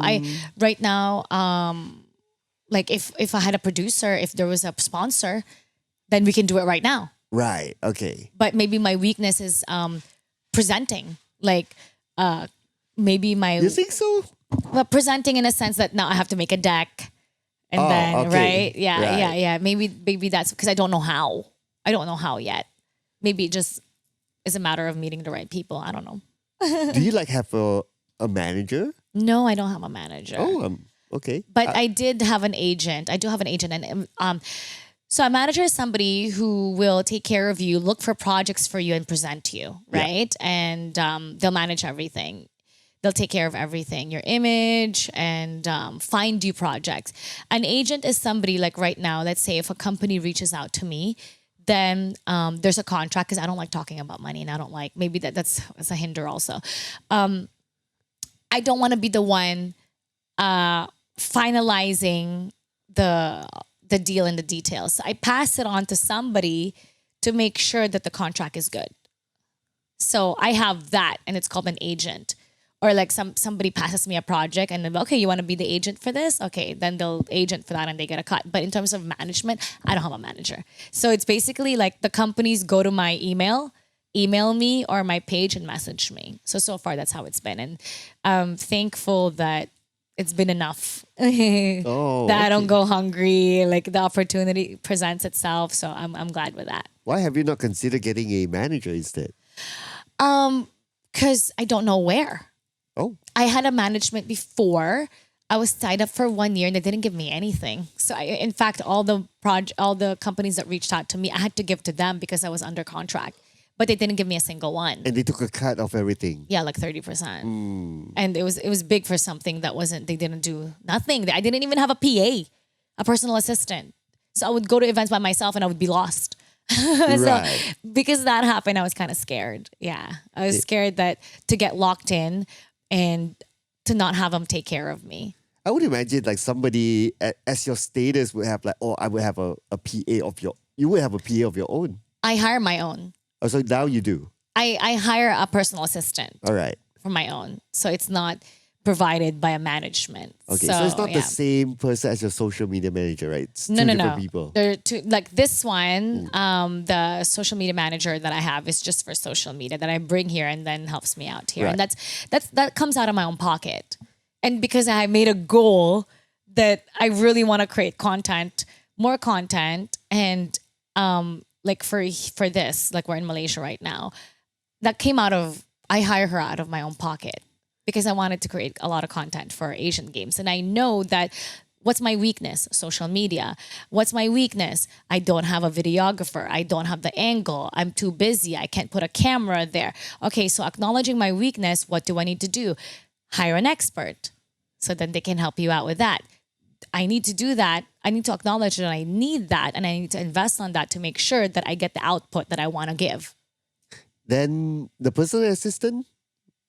Oh, where does it come from? The personal assistant is more like it's a PA. I don't have a PA right now, but you don't. Okay. Yeah, but if I would hire them per event, so let's say I have this event. I need you to assist for me, but I would hire them for that event. Right. Okay. Okay, got it. So you don't have like a permanent one. No. Right, No, but I don't now have you have a permanent permanent social media manager. Yes, I made sure that I signed her up for a 1-year contract. Wow. Okay, that's cool. That's cool. Yeah, and obviously I get to meet her here. And Yes, she's been great. I love her. I love her so much. I mean, I see her like going in and out, getting the Yes. footage and showing it to you, like ready to post. And, it's like, and your social media is just flooded with Yes. whatever content from this event. Actually, she's not really a social media manager. She started off okay. So she showed passion in editing, and I met her when she was still a student. So she would do like, let's say, one video at a time. And then when she graduated, I got her. But then her parents believed that a full-time job with a corporate job is better. So she did corporate first, and she didn't like it. So she would come back to me and edit again, and then she would find another corporate job, and she would leave. And then she doesn't like that, so she comes back to me again. So there's so many times, and then finally I was like, hey, I have a goal. Let's work together. I really like you, but this time I'll match your pay. Don't go for a corporate. Come work for me. So now we're working together, and I made sure I signed her for 1 year. Wow. And I personally am impressed with her work. Yeah, as me well. too. I love her Yeah. so much. Yeah, like I I'm love sitting her. here, it's like, I'm just like peeking over. I'm hearing your discussions with her. I'm like, Yeah. damn, so good. Yeah, if she's not here, if she ever like quits or something, I would cry. I would cry. I'm all about building relationships. Like I know I can find someone else, but the thing is, the position is replaceable. People are not. So there's only gonna be one of her, and I value relationships, and I prefer to have, even if let's say like she didn't study for editing. She's also learning at the moment, but she's just such great potential. And skills can be learned, but sometimes the attitude, the personality, it's hard to teach. Skills can be taught. Skills can be learned, but I go for, do we get along? What's your attitude? Yeah. Right? Those things are harder to change. So when I find somebody and I like their vibe and I like the way they are, I will keep them. Even if there might be somebody that has 10 years of experience, I will keep you and let's grow together. And that's what I told her. Let's grow together. The more successful I am, the more successful you will be, because the more I go up, I will pull you up with me. So that's the type of relationship that I want. Oh, that's really cool. Yeah, I like to have a set team, and it's easier that way also, like to build a long-lasting relationship, right? Oh yeah, absolutely, right. And I can see that she's very happy too. I hope so. Yeah. It's her first time like traveling around. I'm happy with it. I mean, that's the perk of working with you, right? Yeah, she but gets it's to just follow been you around. recent. That was just like November, and really, it all started because I got this emotion from watching the grand finals, and I made a promise to myself, because like this is not just because I work for. This is not like my job really takes great care of me. They take good care of me, and I need to make sure that I take good care of them. So my relationship with them lasts long. So that's my goal. So there are certain times that, sometimes when you encounter an opportunity or you encounter a person, like right now for Tencent, we work for Tencent, and I have never met such nice bosses. They are so nice.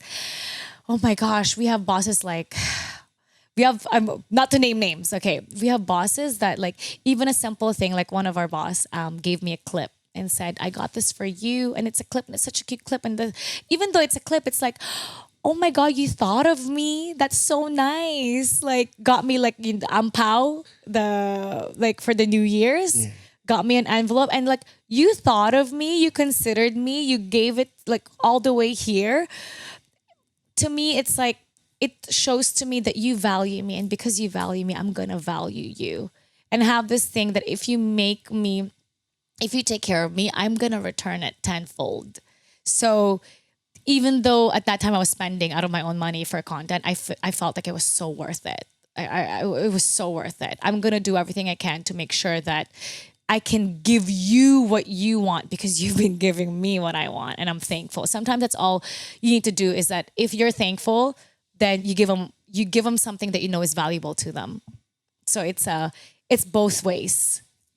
Oh, that's yeah. I mean, obviously the experience here working with on-off kicks as well, and also Tencent, and I also work with other Tencent titles as well. They've been really nice. Yeah, I totally agree with Yeah, that. they sit down with you, they talk to you, they make sure everything is okay. Like for sometimes, so sometimes some bosses aren't like that. Sometimes people say that, they treat you like you're replaceable. They treat you like you should kiss their feet, but the bosses that we have now in Tencent, they're the people that I dream to work with. Like the bosses that you want to have, we have it.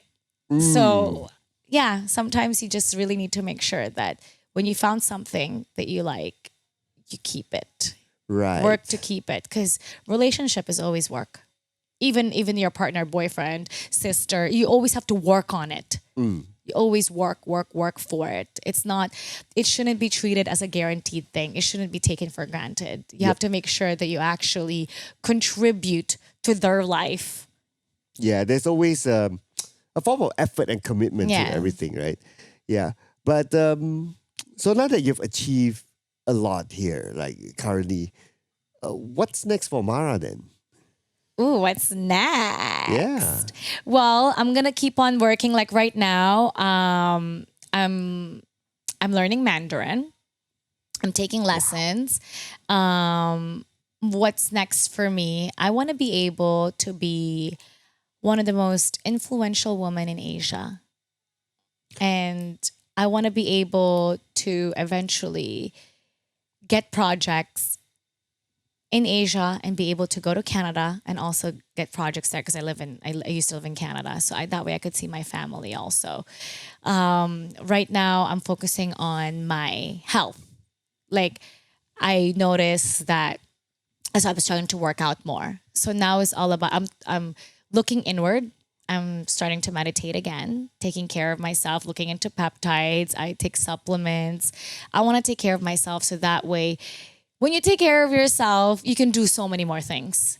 I want to take care of my health, because if you don't have the health, then that's all the problem. Like if you're not healthy and if you get sick, right? That's regardless how many blessings you have, you're always gonna be needing to worry about your sickness. So I'm focusing right now on taking care of myself, and then what's next?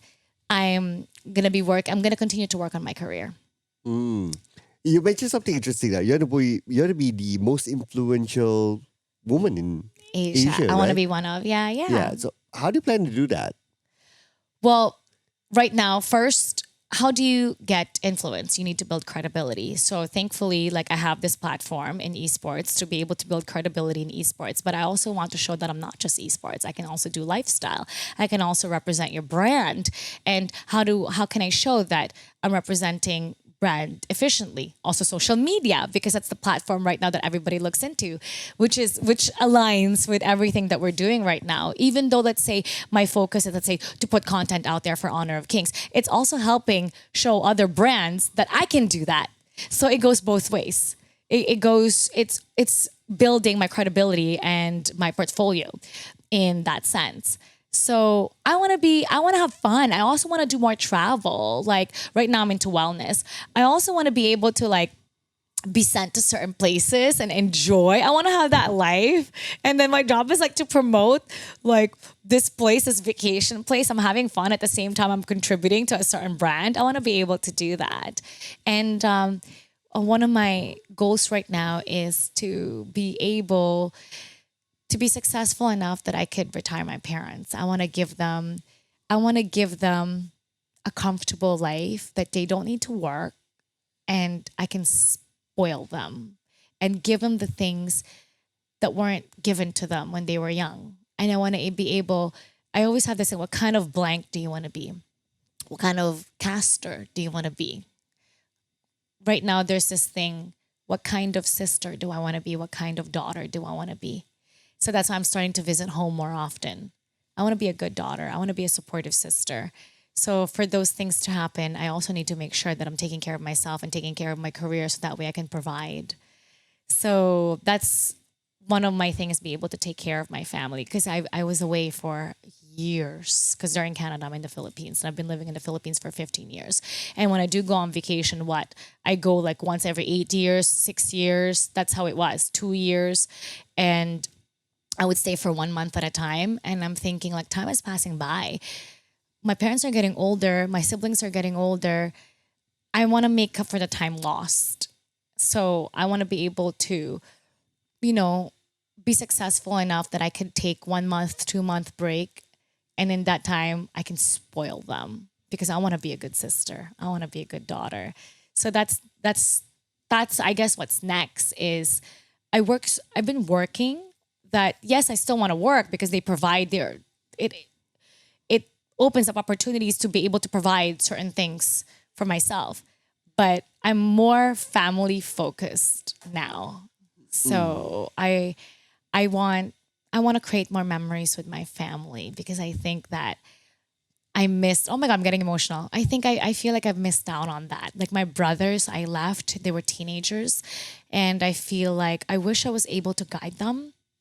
And I wish I was that older sister that was, that they could lean on. But I was gone, like spending my years focusing on my own growth that I feel like I wasn't there for their growth. And I want to make up for that. Yeah. Oh, I'm getting emotional. Yeah, it's a story that can resonate as well, Yeah. right? Because we're always so busy working, but it's important to work at the same time, right? Like, Yeah. how else are the bills going to be paid, right? But at the same time, how do you balance out time with family and all Yeah. that? And even more so for yourself because your family is not in the Philippines. Yeah, they're quite all the far. way in Toronto, Canada. yeah. So it's either you like break away and just go there, or they have to wait, something like that. There's no like in between. There's no like, I'll just pop by for like half a day and then that sort of thing. Yeah, that's why people who live with their driving distance are so lucky, really lucky. I've always had this desire to take care of the people that I love. Like I want to be able to, whatever you need, I want to be able to provide it. And so if I want to be able to provide certain things, that means I really need to strive. I really need to have a dream. I really need to have a goal because there's so many things I want to do. So to make sure that I'm able to give you this, and I want to be able to spend time with you and do all this, I need to make sure that my mind is straight. I don't get so distracted and I know my goals and I know my direction. Because I don't want to waste any more time. I don't want to wait another 8 years, 6 years to see my family, or I don't want it to take that long. So I need to start working on myself now. And I feel like when you start working on yourself, everything follows. The career will follow, the job will follow. But if you start working on yourself mentally, physically, emotionally, when you start working on your core, the inner you, and you start addressing your own issues that's getting in the way, I feel like when you fix you, more opportunities will come. Like you need to work on the better version of you. What's the best version of me? Because I need to be the best version of me to make sure that I can move forward, that I don't get distracted, and I'm somebody that I impress myself with, that I'm proud of. Now, there's this one thing that I often hear from even some friends as well, right? The anxiety of needing to prove themselves again and again and again and again. Because why? Every time you finish it, you get a project, yay, you do it. There's always yay, something more. Clients happy, Yeah. yay. But the next project, it might not be you. Yeah. It might be someone else. So it almost feels like a reset button that you need to reprove yourself again. Have you ever felt that? I did, but until I realized, don't just chase the end result, chase a feeling. So it's a feeling that I go after now. So what will, for example, I want to be the feeling of like this. I actually cried December 31st, 2025. And I want to chase that feeling again. This feeling when I was reflecting that, oh my gosh, I switched careers early 2025. I quit, wasn't sure about my future until I found this job that I love so much. I was reflecting 2025 so emotional. And I was thinking, I love my life right now.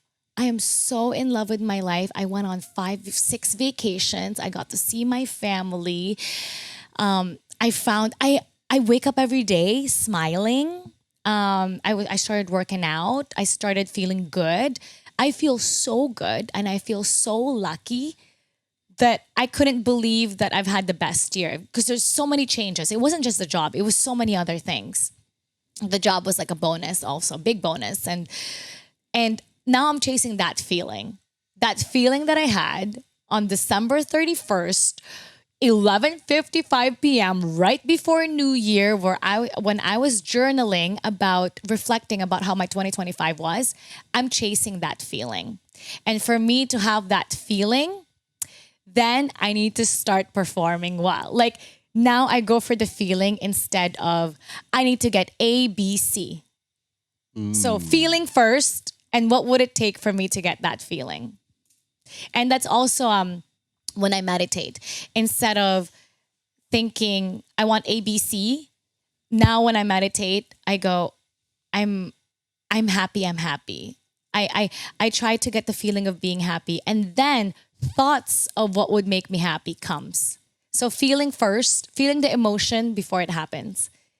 And then you will start getting the I'm happy, and then memories will start, like ideas will start popping. It's not that I need to have this to be happy. Because sometimes that's not the way it works. Sometimes when you get that, you're not happy, right? I don't know if I'm making sense. Yeah, you have a perspective of like how to turn things positively, how to look at things in a positive manner, right? But I'm curious, like we're all humans at the end of the day. We have emotions. When do you feel sad? Oh, there's so many times that I feel sad. I didn't have the easiest life. Maybe other people have harder life, but I think what I went through, it was very difficult to a point that there was a time that I got depressed. There was a time I was crying every day.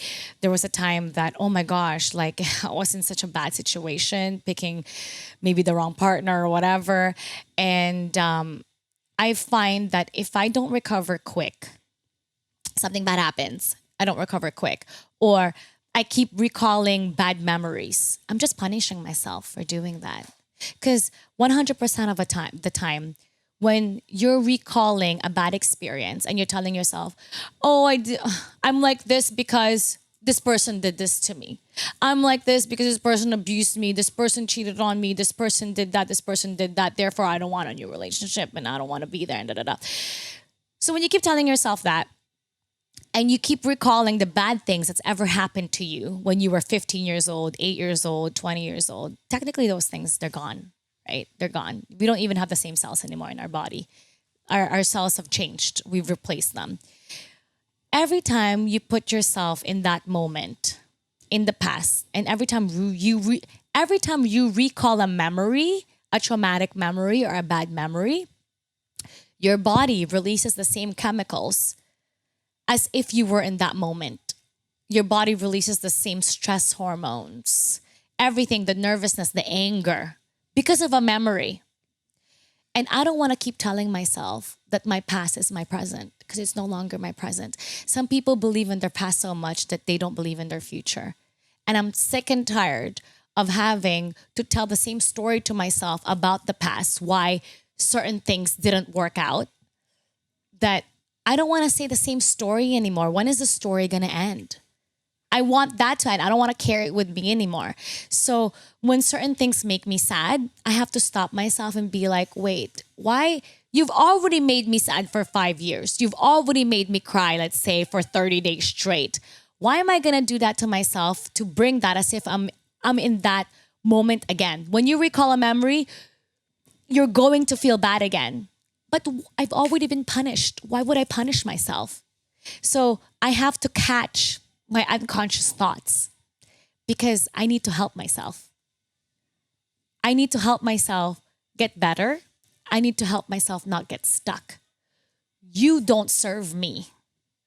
That's my old self. That's my old past. That's my old relationship. That's my old reality. I need to tell myself, You no longer exist. I don't want to carry you anymore. I need to get these weights off because you're not serving my future. The only thing that will serve me is the lessons that I've learned. So I'm going to let you go, and I need to look forward to my future more. I want to believe in my future more than I believe in my past. So that's how I want to approach things. I do get sad. I will allow myself to get sad. I will allow myself to cry. But then after a certain time, wait, to a point that, hold on, now you're getting me stuck. And I don't want to be stuck. I already experienced the feeling of being stuck. Let me catch myself now. I'm making myself stuck again. How do I unstuck myself? Okay, I need to get excited about something. And then I look for that. Right, I want to shift the tone to a more happier tone, right? What do you think, what would you say is the best moment in your career so far? The best moment in my career. Oh my goodness. What's the best moment in my career? Shucks. There's so many because I don't want to like merge best moment to achievement. Ooh, right? Interesting. Because some people do think that, having achieved something is the best moment. Yeah. I don't want to, because automatically you would think like what the biggest achievement to say that's the best moment. What's my best moment? I'll never forget like what I said before in Japan where I get the whole crowd to cheer. Because that felt really the Olympics. good. The Olympics, no, because there was no crowd. It was Utsunomiya, Japan for FIBA. That felt really good. Also, when I went to Cambodia one time and I hosted, and then when I went on stage, I was so shocked I didn't think people in Cambodia knew me. And then what event was that in Cambodia? It was for another game. Oh, okay. Yeah. Okay. And then it was another host for the first like week. And then when I came, I didn't know that this was like I came and I was just a silhouette. And when I started talking and they knew it was me, they all stood up, started cheering, and started clapping. And I almost forgot my lines because I was so shocked. Like, whoa. Like, I'm just a host. Like, whoa. And it was, they've been waiting for me to get on the stage. And like, I wish somebody caught a video of that so I could relive that moment because I want to see what happened. Like, and then I didn't know that there were so many supporters there. And then maybe that moment that I was in total shock that I didn't know that I was appreciated or I didn't know I made that much of an impact, that when they saw, they all stood up and started cheering and clapping. And that was so surreal to me. Like, whoa, I didn't know it was like this. Wow, I felt like that was the moment that I felt that I did things right. You felt like a pop star at that time. It wasn't even that I felt like a pop star, but it was more like, this is what I wish. This is the type of host that I wish to be. Wow. That's what I used to wish for. That I'm on stage. Because I was really bad at hosting before. Somebody said I sucked. Anyway, it was a story that somebody embarrassed me and said in front of everybody that I sucked. And I said, one day I'm going to be so good that people are going to clap. People are going to cheer for me. Because this person really embarrassed me in front of everyone and said, get her out of here. She sucks. It was a moment. And I made a promise to myself that no one's ever going to say that to me again. And one day I'm going to be so good that, but at that time it was impossible. It was so impossible. I said, one day I'm going to be so good that when I'm on the stage, people are so happy and they're cheering and they're clapping. And that's exactly what happened. And it sunk in like, oh shit, I wished for this. I did everything right. I am not horrible. Now I'm good. So it was healing my old self for the person that got embarrassed in front of everyone who was told that they were so bad. So it healed the old version of me. So I guess that's one of like the best moments that I proved to myself that I am no longer what you said I was. This is a new version of myself. So now I take that and now I need to start believing in myself. It was more like that. Amazing story. I thought you were going to pull out one of the, I got this award. it meant so much for me, something like that. Because you won a couple of awards as well. I thought you were going to pull one of those. Um, that helped in terms of also in the way that that's one of the things that I said I'm gonna win awards, but it was that moment first. Right. It was just in comparison of this is where I was and this is where I am now. Good job to you.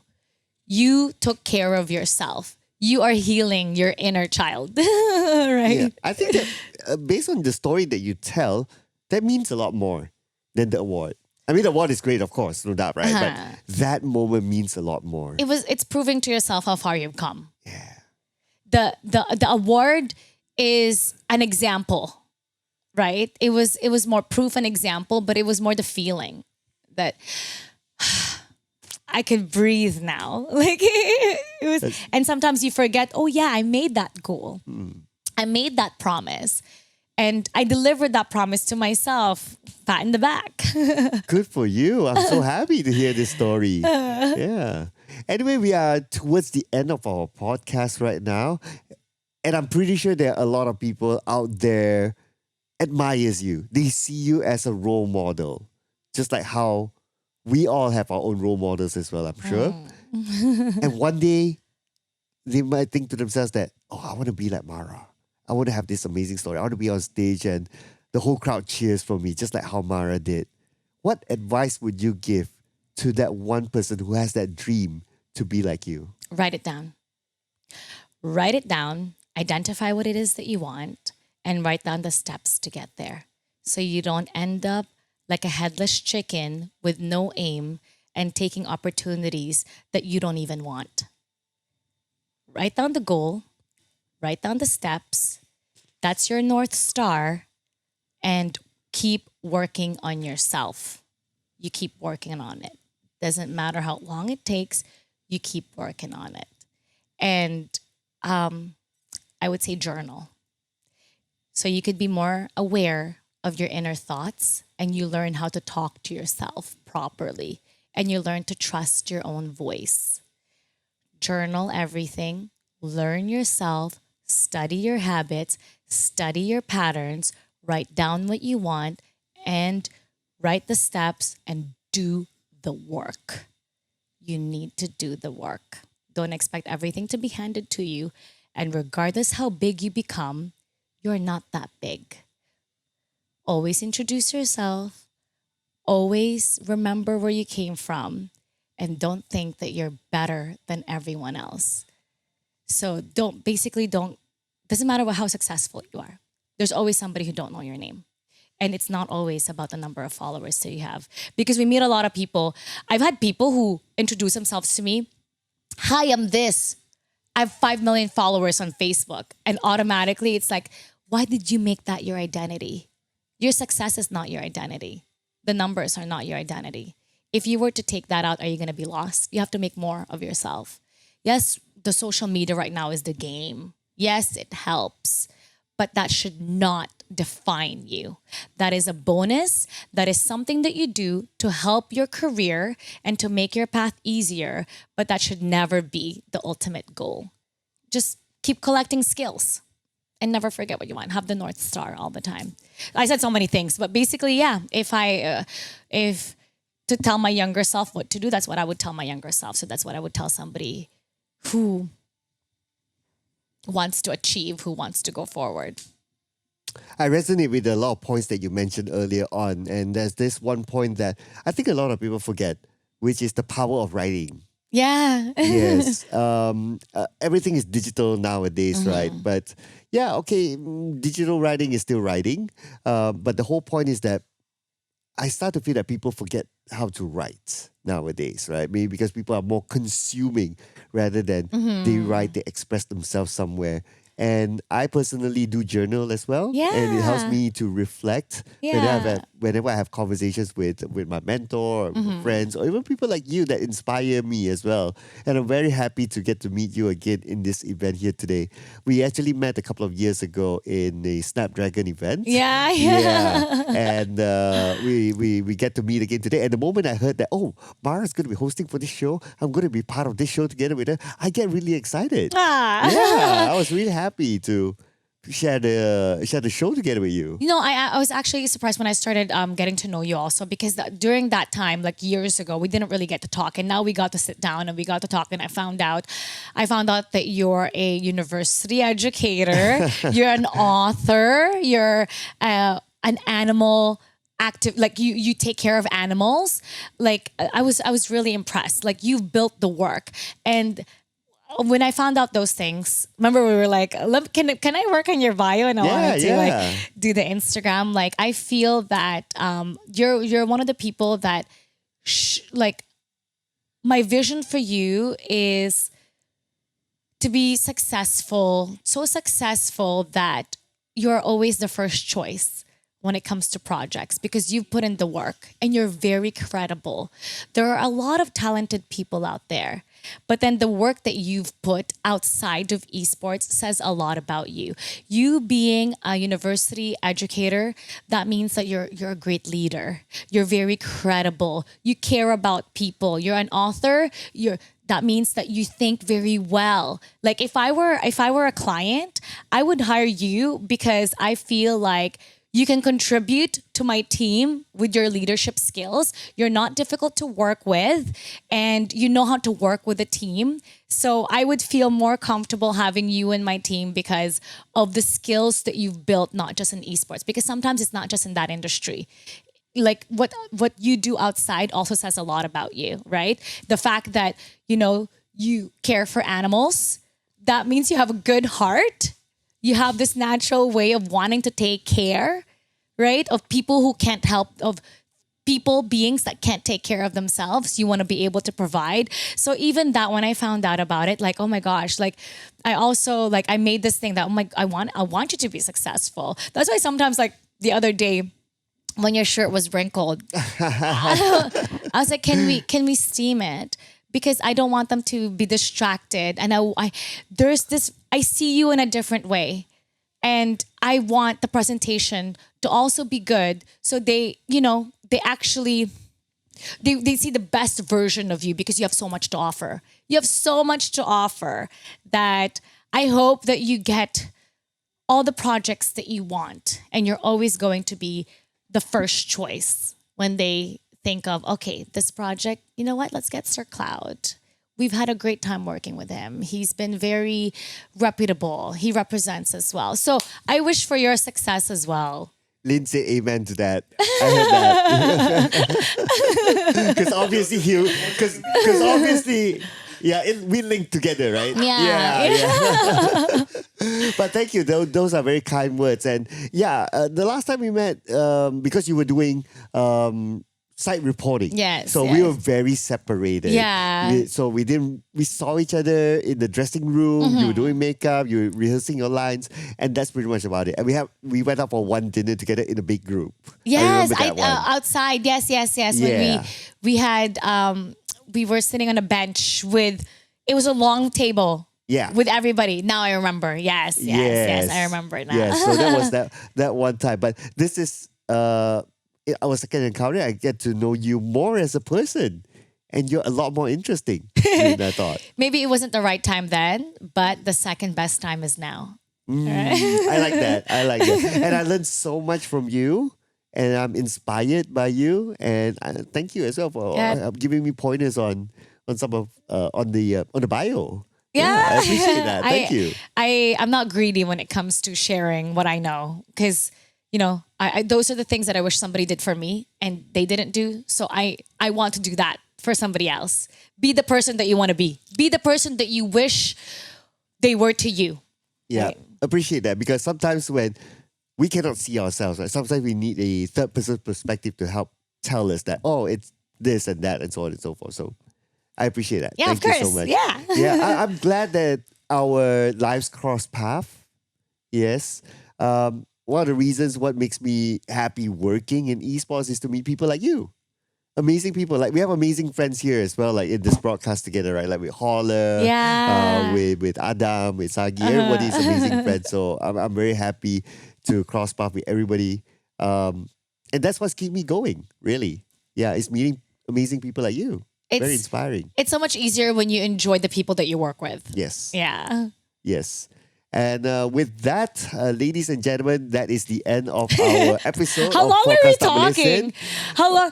Oh, that was 2 Close- hours. Yeah, that's where. Oh, That's why I wow. told you, right? We press record and we forget about time. Yeah. Yeah. But maybe one final one. Okay. Where can people find you on your socials? So you can find me at Miss Mara Aquino. Just type Mara Aquino on Facebook. Most of my stuff are on Facebook. Facebook, Instagram, TikTok. I made a new Instagram account for esports. It's Mara Aquino Esports. So you guys follow me there because again, I made a new goal about esports, right? So I made a separate Instagram account for that. Support me. Maybe I'll start vlogging soon. I don't know, but just follow me. And also, I do radio in the morning that people can download on Spotify. Wait. I do radio in the morning. Hang on. Hold up. Hold up. This is not the end Yeah. yet. Hold up. I do. What radio? It's called Magic 89.9, 6 to 9 a.m., but they can find it on Spotify. It's called Good Times Radio. We have a really good community also. And in there, like, we have a comedian there. We have this really nice Korean girl named Sam as well. Mo, he's like the godfather of podcasts in the Philippines. We have a senator there of the Philippines. He co-hosts a show once a week. And we have she has like a primetime noon show. So it's like a variety of people with different personalities. And we do radio and people treat it as a podcast now. So Filipinos all around the world, they tune in, they download it, they listen to it next day. And I do a podcast with Mo, who I consider to be a great friend. And he was like a sort of like a mentor. So he has a show where we give advice to people. So people call for all sorts of problems. And I do that like once a week.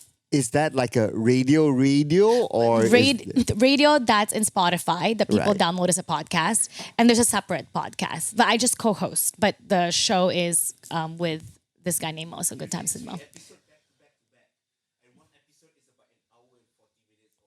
Oh, you found it? I found it. Yeah, we talk about everything. We talk about everything that's human. We get calls, and sometimes I don't know the calls until we get them. Yeah, it's a lot of episodes. He's this guy Mo, his name is Mo Twister, is somebody that I admire so much, and he's become a good friend. And he's worked on that for the past like over 20 years. So I'm just so happy that he included me in his show, and I love the community. So it's not my show, it's his show, but I'm part of it, and I'm that's something that I actually like. One of the things that I'm happy about, proud of. That community is so solid. Remember you So talk about solid. wanting to have your own talk show in the future, something like that? This is step one. Like, okay, getting into someone's show, learning Yeah. how it goes, and Yeah, all that. he's a genius. He's so talented. Yeah. I see bigger things happening for you, Mara. I hope Yeah. so. Oh, maybe the management thing would be like maybe they'll help me open opportunities. I don't know. Maybe, right? I have been Yeah. doing things on my own for a bit, but so far, I'm just glad that the universe provides. Wow, man. Impressive. Well, if you guys want to know more, you gotta follow her social Yeah, medias. follow Okay. me. Yeah, we'll leave all the links Support. in the description for you guys to follow. Anyway, Mara, it's been a pleasure. Yeah, thank you. I think it has been an inspiring episode, amazing stories, and it's great to know you beyond the cameras, beyond the welcome to honor. I can't do that, right? Only you can do I'm it. totally opposite. People think I'm like, I dress well, I'm like a Barbie. No, outside I'm flats, joggers. I don't comb my hair, none of that. I'm totally different, but I know what's required for a certain, job. So I have to be a certain way. But in person, totally different. All right. So, if you don't mind, right? Yeah. We call it in Malaysia belanja. Belanja means that you treat us, right? Treat us to an outro for this podcast. Or Podcast Tak Berlesen. What's the podcast Okay. name? So What's just for the the name of benefit the- of Okay. even international audiences. So regular I don't even know the podcast name. I just said yes because you invited me to it. Don't worry. Yeah, because the podcast name is in Malay, right? Okay. I was kind of contemplating whether I should change the to translate the name or not, but Okay, we're kind of okay. stuck with that. Okay. Because our That's your audience is used branding. to it, Yeah, right? yeah. So it's actually a direct translate of the unlicensed podcast. Okay. So it's called Podcast Tak Berlesen. Podcast dot Tak, as in TAK. TAK Tak podcast tak Berlesen. podcast tak Berlesen Like BER, Berlesen then listen. Listen as in Berlesen. license. Yeah. podcast tak Berlesen Yes. podcast tak Berlesen. Can you help me with an outro? Okay. And that's the end of our show at Podcast Tak Berlesen. Stay tuned for more episodes. And for now, we'll see you in the next one. Bye-bye.